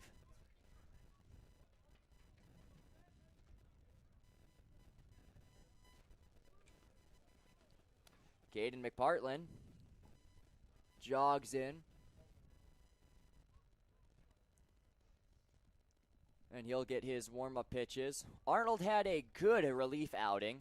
Struggled with a little bit of command here in his 3rd inning of work. Gets a nice handshake as he jogs off the field. Yeah, no earned runs for him. Only 1 hit allowed. 4 strikeouts, 3 walks. Not too bad for 2.1, as both he and Peterson have gone 2 1/3 innings. And the main thing for the Pirates going into the next game in a couple days, they got to clean up the mistakes. Too many errors, too many passed balls, too many wild pitches, and that's cost some runs here in this game. They could be much more in reach if they were a bit sharper there, especially earlier in the game. We'll see if McPartland can hold down the fort again and try and will the Pirates back into this game, but they got to get some runs in the first place. Yeah, 3 errors in this game. Could be just the rust after a long offseason, but also something to watch if you're the Pirates. You want to keep as much control of the dirt as you can. You know, it's early spring here in the northwest suburbs, and I know even in my practices, we've experienced some nasty hops. Yeah, I mean, we try and do a good job at keeping the field, in good condition here. You'll see after this game, I don't know if we'll keep it on camera once the game's over, but players take very good care of the field here. So you got the drags out and all that kind of stuff, the rakes. But, yeah, as the field deteriorates throughout the game, those hops can happen. So we'll see. We don't have the luxury of the drags you get at those MLB games mid-inning, stuff like that, so we'll see. Yeah, definitely a high school staple for any high school baseball player. You've got to take care of your own turf field, or your own field, not turf, I should say. You've got the grass base paths. One of the interesting things, I've never been a fan of those grass base paths, but it's actually been personally one of my favorite fields to play at, as I'm now in my senior year. Looking forward for our May 3rd matchup here. You want to tell the viewers what team you play for? I play over at Hersey, so you guys will get a stream of us on May 3rd. Yeah, that one will be on here. So first pitch from McPartland was a strike fouled off. At the dish is Cooper Matz, the senior infielder. Takes a fastball, strike number 2. High one got him to chase. And good pitch from McPartland on the upper outside part of the plate there, and a quick 0-2. McPartland, with runners on the corners and 2 outs, looking to hop right in and get out of it. 1-2-3. 0-2 pitch. Long look in for the sign. And the payoff delivery is fouled off over the netting and out of play. McPartland has gone fastball, fastball, fastball. Let's see if he mixes up the off speed here. And hitter was on that one for the first time, so that seems like a good idea. Hillman looks in for the signs from the dugout, and he relays them to McPartland. Sets up high and tight. Curveball misses upstairs. Fakes the throw down to second. Both runners move off, so a stolen base from Steele. Really a nothing burger.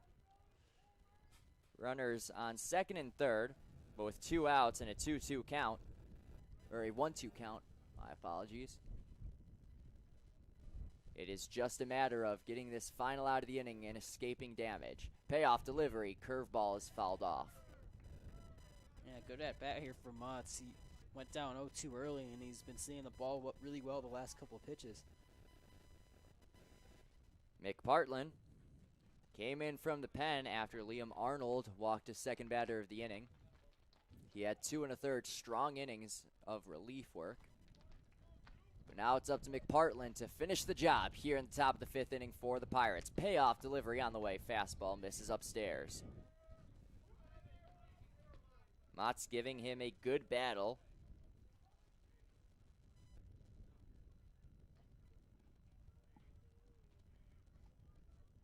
They're playing him to the pull side.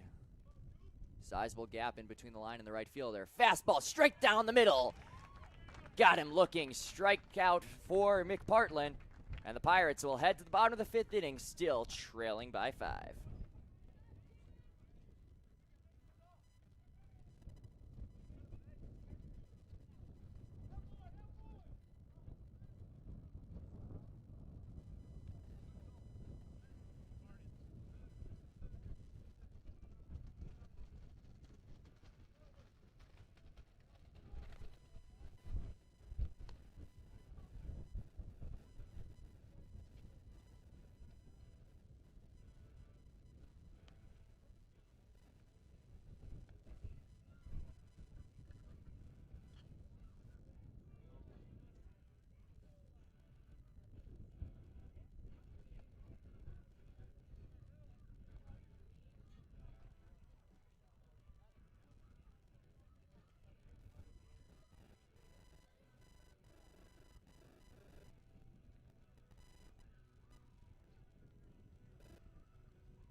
Welcome back to Palatine High School. Stepping up to the dish for your Pirates is third baseman Pete Mullen. Is Heileman? What did I? Oh, I looked at the third baseman number. Good catch there from Emmet Maddox Heileman, the freshman catcher. Takes fastball for strike 1. Could see foul ball from the freshman baseball field, gets into left field. Complete flip from this one. Pirates trail by 5. Fastball misses low and outside. Count evened up at 1s. We're able to get out of a jam last inning. Caden McPartland came in after a strong start from Liam Arnold. Poked the other way and through. It'll be a base hit for Heilman.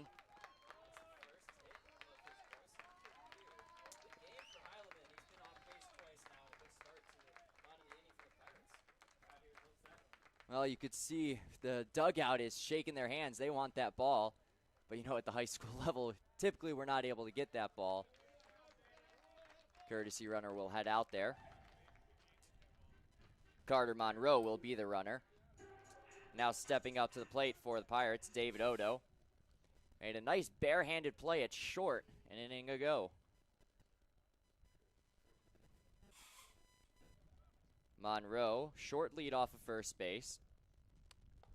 Fastball misses high and tight. Outfield playing normal depth. Off the line and right.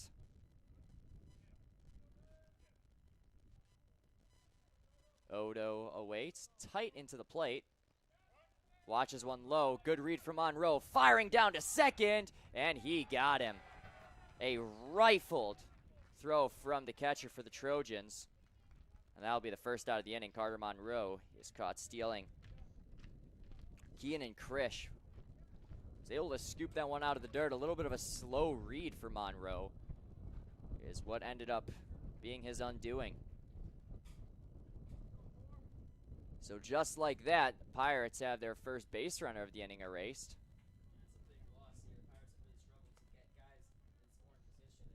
Just losing a single, runner there it's not good for the start of the inning for the Pirates.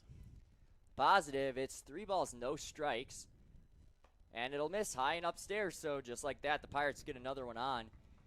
No, that doesn't make Coach Paul Bello too happy.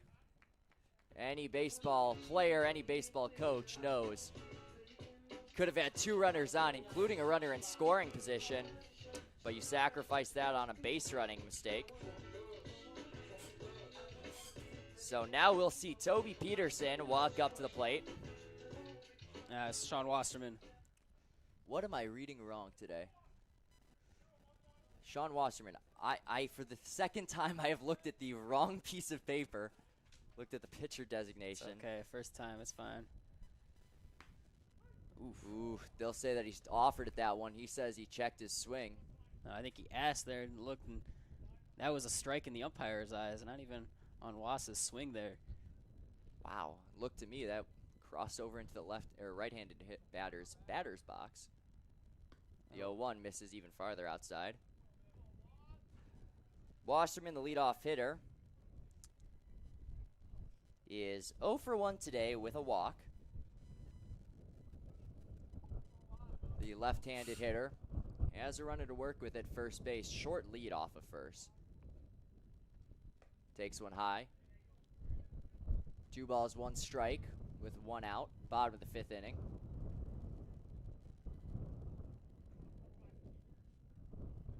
Big gap down the right field line. If you can pull a ball, you can see a run score.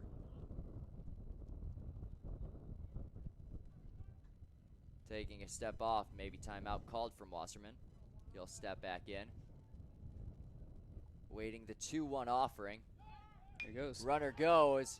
Ball is hit straight in the air to right field. Caught in that halfway no man's land and retreating back to first. Second out of the inning.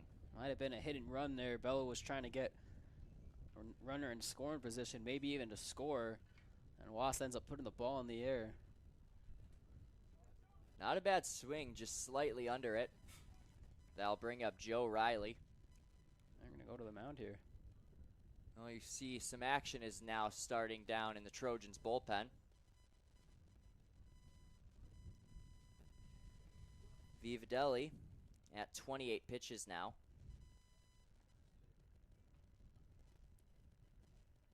He's got 1 strikeout. He's walked 1, given up 2 hits. He's thrown mostly strikes, 28 pitches, and 13 of those are strikes. He came in relief for Dorchis, who went 3 innings of 2-run ball, both unearned runs. He had 5 strikeouts to 2 walks. So the quick mound meeting. You can see Vivadelli staring at the first baseman. If you ask me, they've got a pick play set up. Didn't hear any call out from the catcher, so maybe a very specific infield and pitcher pick play. Either way, pitch is in there for a strike. Yeah, that ball broke in. Couldn't tell if it was a cutter or some slider, but Riley thought that was inside at the start. Riley, you could see him shake his head towards the dugout saying, okay, I see it. He'll watch another strike, this one on the outside corner, and he finds himself in a deep hole. 0-2 with 2 outs.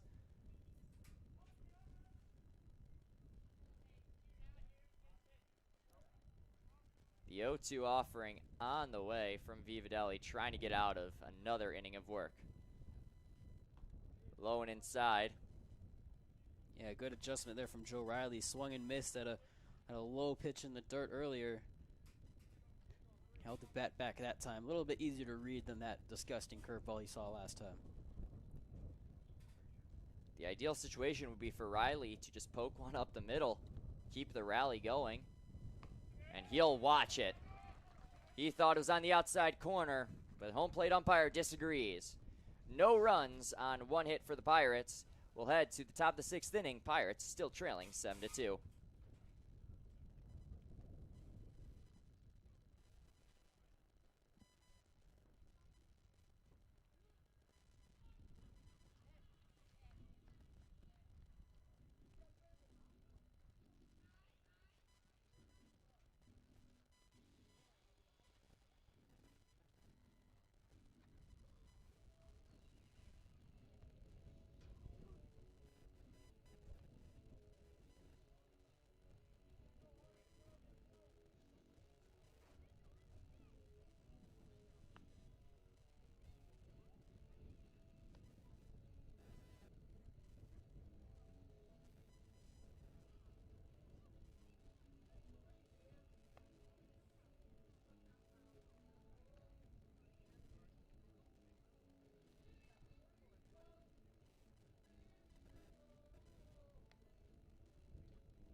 Well, welcome back. In case you missed, just want to remind you I'm Ryan Contreras-Betts, filling in for your own Luke Jorden, alongside Emmet Jorden here. Your Pirates trail 7-2 as we enter the top half of the 6th inning. Caden McPartland on the bump. And quick change behind home plate is Martin Pedersen, the senior. So Heilman's day is done. High fly ball out to left field, way back there. Foul. And Wasserman put his hands up in the air. I thought that was hit to Yeah, center I field know. too, and he didn't see it. Well, the wind is blowing straight out to center. You can see the American flag whipping in the wind. Really putting a charge into that ball was Peyton Seaberg. He'll take a curveball strike too. Beautiful placement for McPartland. You know, you get rocked off your fastball one pitch, go to that off speed. It's always a great feeling.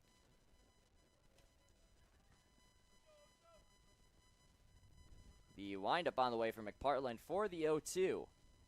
Swing and a miss. Nice curveball from McPartland. Same catcher's glove I actually own, as I'm down there looking. A former catcher myself. And a reminder, we got a Hersey Husky in the booth here. So Roll skis. roll ski. We'll face the Pirates May 3rd, and you guys are broadcasting that Yes, one. we are. Luke should be back for that one. So it won't be a Husky and a Pirate in the venue. We got a bunt here. McPartland bobbles, throws to first, wild one, and off the bag comes Sherman, and he's safe. Wow, big time speed from Hayden Deichberg. You know, 5'9", 184 pounds. Man, he can move. He bunted that one straight back to McPartland. Not the ideal bunt, but it does the job for the Trojans. And the out is made there. If McPartland just put that in a spot for Ian Sherman to reach from first base. So now the left-hander steps up to the plate for the Trojans. That's Duval. Short lead off first base again. 5-run lead for the Trojans. They've got some activity down there in the bullpen. Fastball misses high and upstairs. All positions playing about the same as they would, maybe the outfield a little shallower than they have been earlier in this game. Duval in hitter's count. Pickoff attempt. Not in time. Second base umpire making the call. McPartland came in last inning, threw to one batter, got the strikeout to get the Pirates out of any further damage. Now in his second inning of work, fires one high upstairs. 2 balls, no strikes. 1 out here in the top of the 6th inning. Pirates trying to get out of this one clean because they have 6 outs to work with at the dish, trying to mount a 5-run comeback. A frustrating opening day so far. Runner on the move, swung and a miss, throw on down, not in time.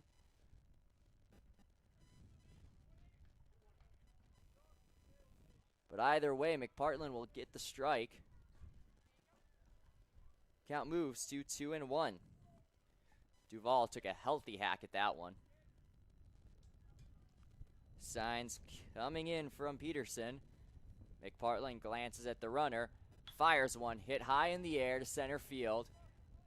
He's got his hands in the air. He lost it. He'll retreat back, making an over-the-shoulder catch for the 2nd out of the inning.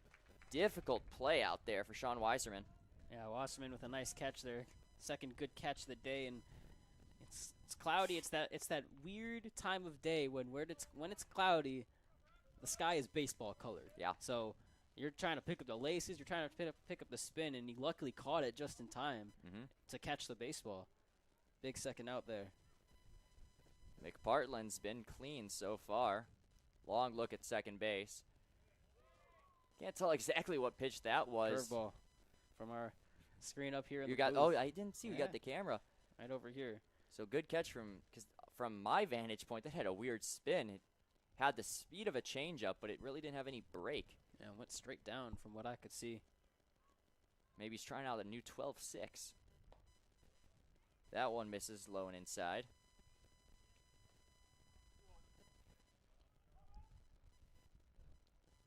Deschberg at second base. Reached on a bunt single.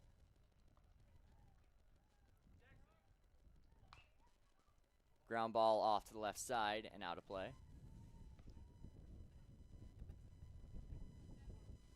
McPartland trying to come back here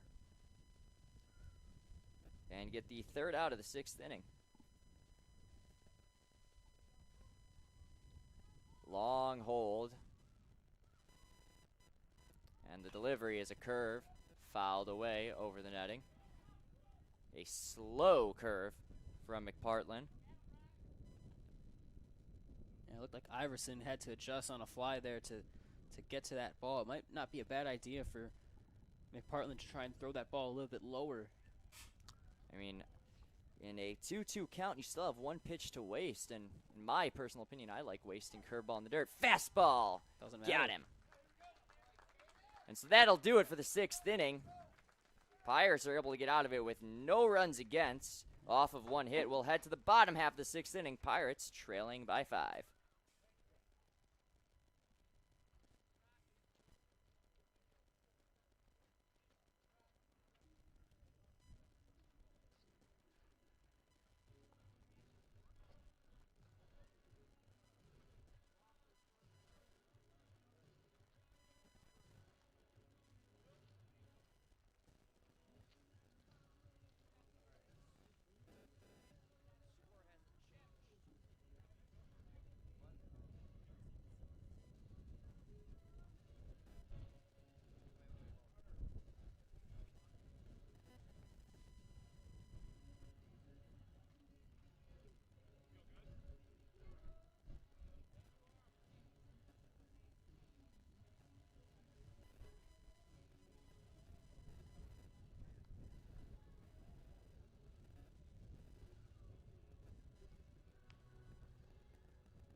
Hello and welcome back to the broadcast. This is not the wonderful voice you're hearing the past 2 innings. Thank you very much to the Hersey High School student Ryan Contreras-Betts for filling in while I had to go on a call for the game that I am covering tomorrow.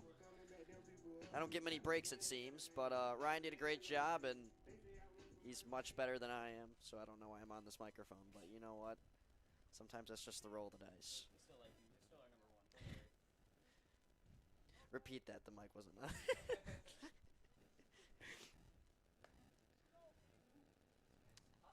So yeah, we were watching Keenan Krish, who, by the way, was catching for a majority of this game. Now he's pitching in. We were watching through the monitor. He's got quite the curveball. Yeah, the 12-6. I mean, it blew us away. It came out of nowhere pretty much from watching, as this one is hit into center. That will and drop. It's down. And Peter Mulhern starts the inning off in a positive way. Yeah, 2 straight innings with leadoff base hits and a good scoop out there in center field. And that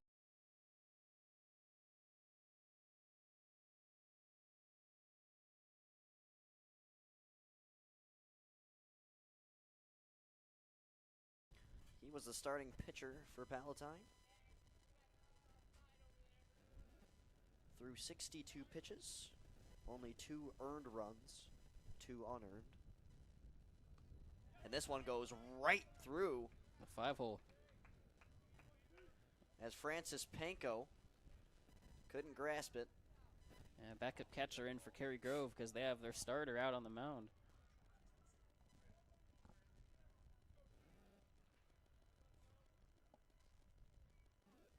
Peterson's 1 for 2.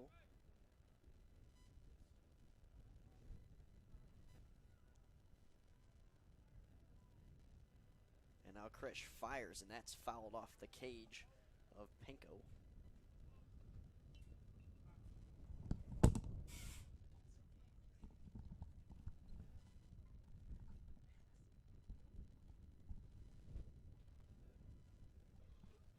Now Panko running up to have a quick discussion with Krish.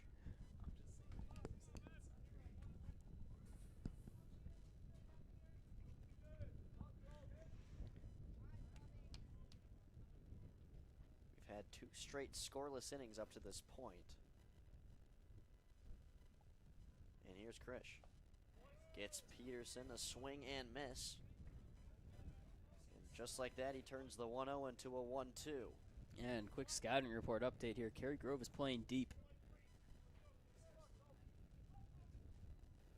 The wind not intense as it was at first pitch.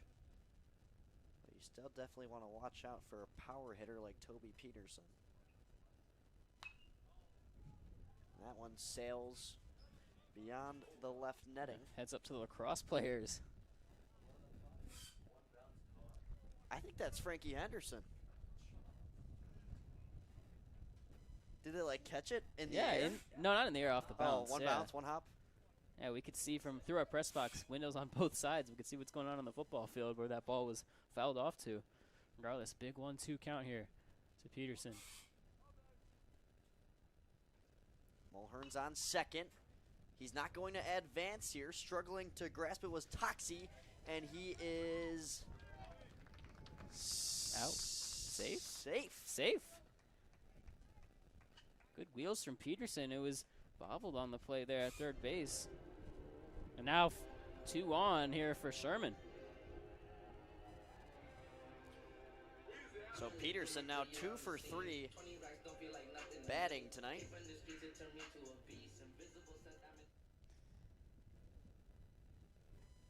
And we switch from a lefty to a righty. It's Ian Sherman. Up at his head. And runners are on first and second, by the way. Our scoreboard shows second and third. We're still working through that. Oh, good old Chris.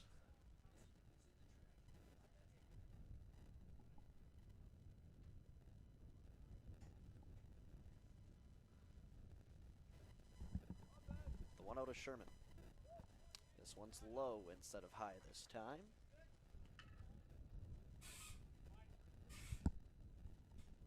Palatine looking to break 3 straight goose eggs.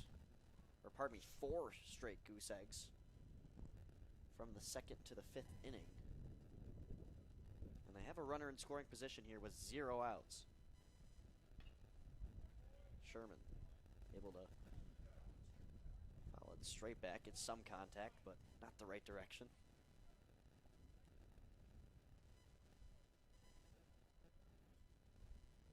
Krish now at 10 pitches.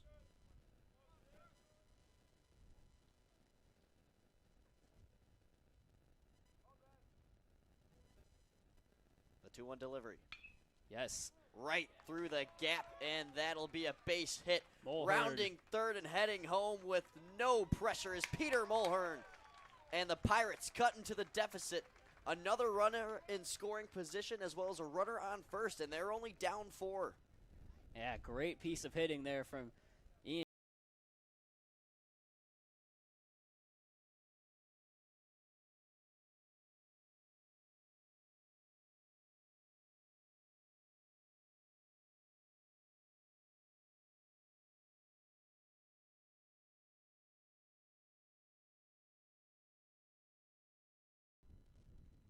And Walkler was known for his batting in runners last year.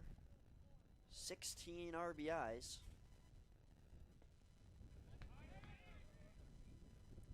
And making his way safely to third was Peterson off the bobbled pitch from Pinko at home. Yeah, great read from Toby Peterson.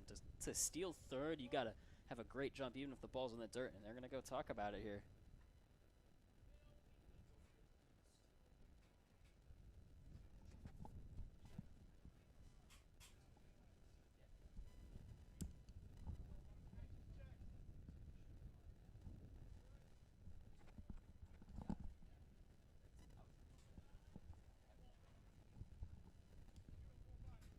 Walkler, the Illinois Wesleyan commit, seeking his first hit of the season here. And a big spot, too.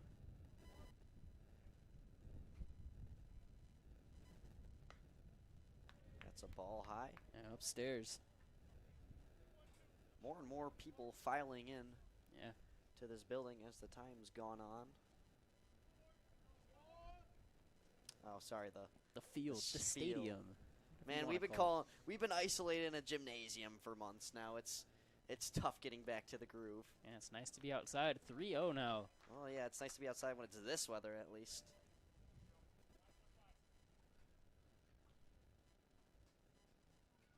And if Walkler walks, we have the bases loaded. Jack Hauser, the junior, is on deck. He would be the tying run. So here's a 3-0. That's a strike. Ooh. Walkler takes. And Walkler was looking back to the dugout. He's about to throw that bat over there. You know, sometimes the umpires are going to help out the pitcher a little bit on that 3-0 count, give him a generous call. That was upstairs, but he gives him the call. Krish in a big position here. Loads and fires, and that's a strike. I think it was fouled off, actually. If he swung and missed, then Peterson might be on home plate, but...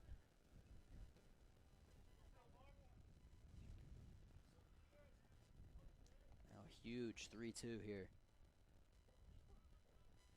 Krish throws 2 consecutive in the zone. And now he's got Walkler at a full count in a big moment here. Here's the fire. That is... Foul. Foul it looked. That was really hard to tell. I don't know how it got on. I think it was inside. It might have hit the knob of the bat. Yep, there we go. We have our rules expert. It's plural. Emmet and Ryan both helping me out here.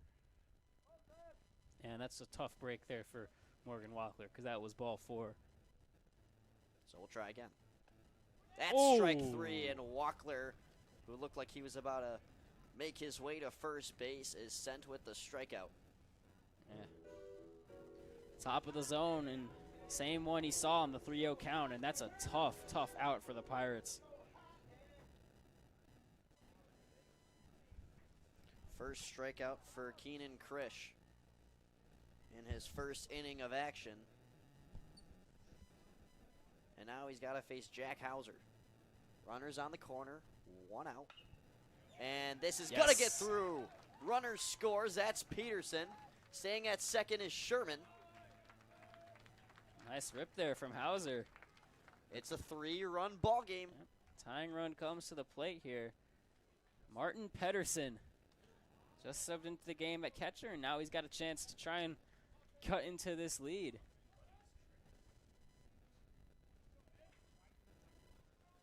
Otto awaits, and right after him is top of the lineup with Sean Wasserman.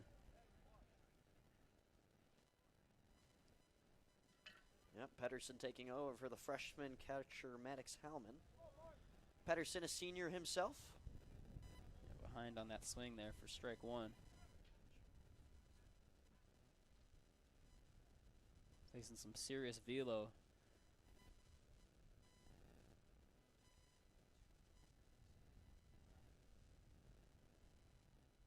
Krish delivers. Put into play right to second base. Motts will make the toss in time. Runners do advance, and now we have 2 runners in scoring position with 2 outs. This is a big moment for the next man up to the bat, and that's junior David Odo. Yeah, and that's, I mean, for Martin Pedersen coming into the game, he didn't really do anything wrong there.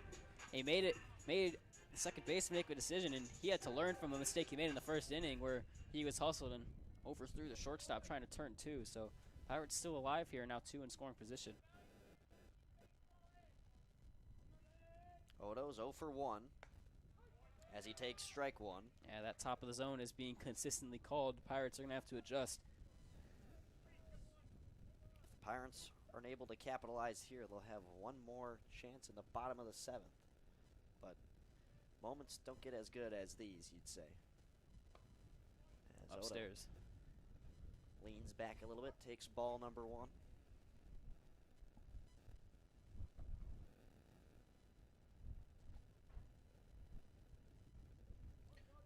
Krish up to 22 pitches. Here's number 23 from number 23. And that's into the Here dirt. Comes. Runner coming home. That's Sherman, and it's a 2-run ball game. Great read there from Sherman. Ball is in the dirt. A curveball that was spiked, and now the Pirates have a runner on third. His tying run is still up to the plate. That takes some of the pressure off Odo, but still a big spot here.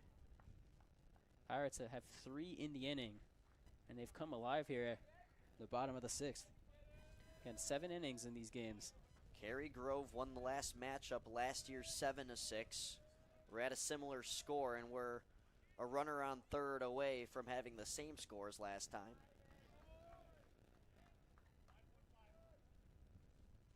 And now it's 2-1.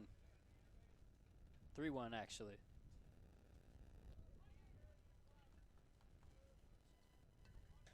Crucial 3-1 pitch incoming. Here it is. Swing and a miss. Yeah, foul tip. Actually, yeah, barely tipped, pardon me. Green light was on there. Count is full with 2 outs. Massive pitch here. Top of the lineup awaits. Can Odo get on base? Full pitch, or full count delivery. That takes a lucky bounce, and it's going to get through to left field.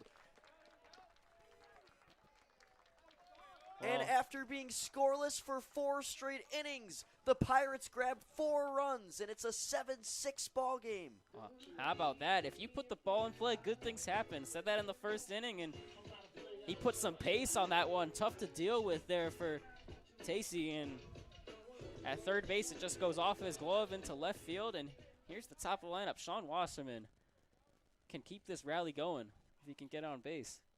Nick Pasaglia, the manager, is going to keep Krish in the game. 2 outs here. And there's no action in the pen as well. Yeah. Neither on both sides.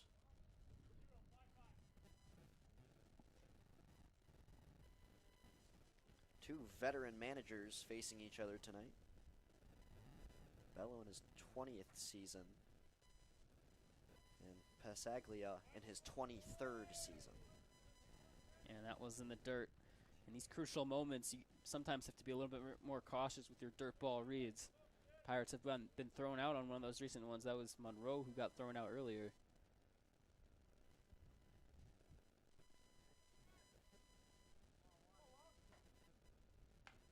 Wasserman chops this ahead.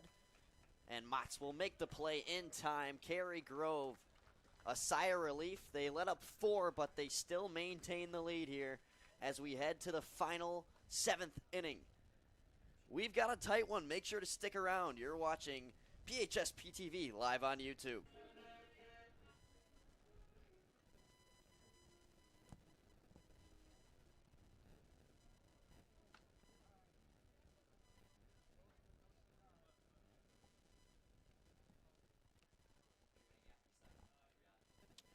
And, well, I don't think many people expected this, but they're going to be calling the game.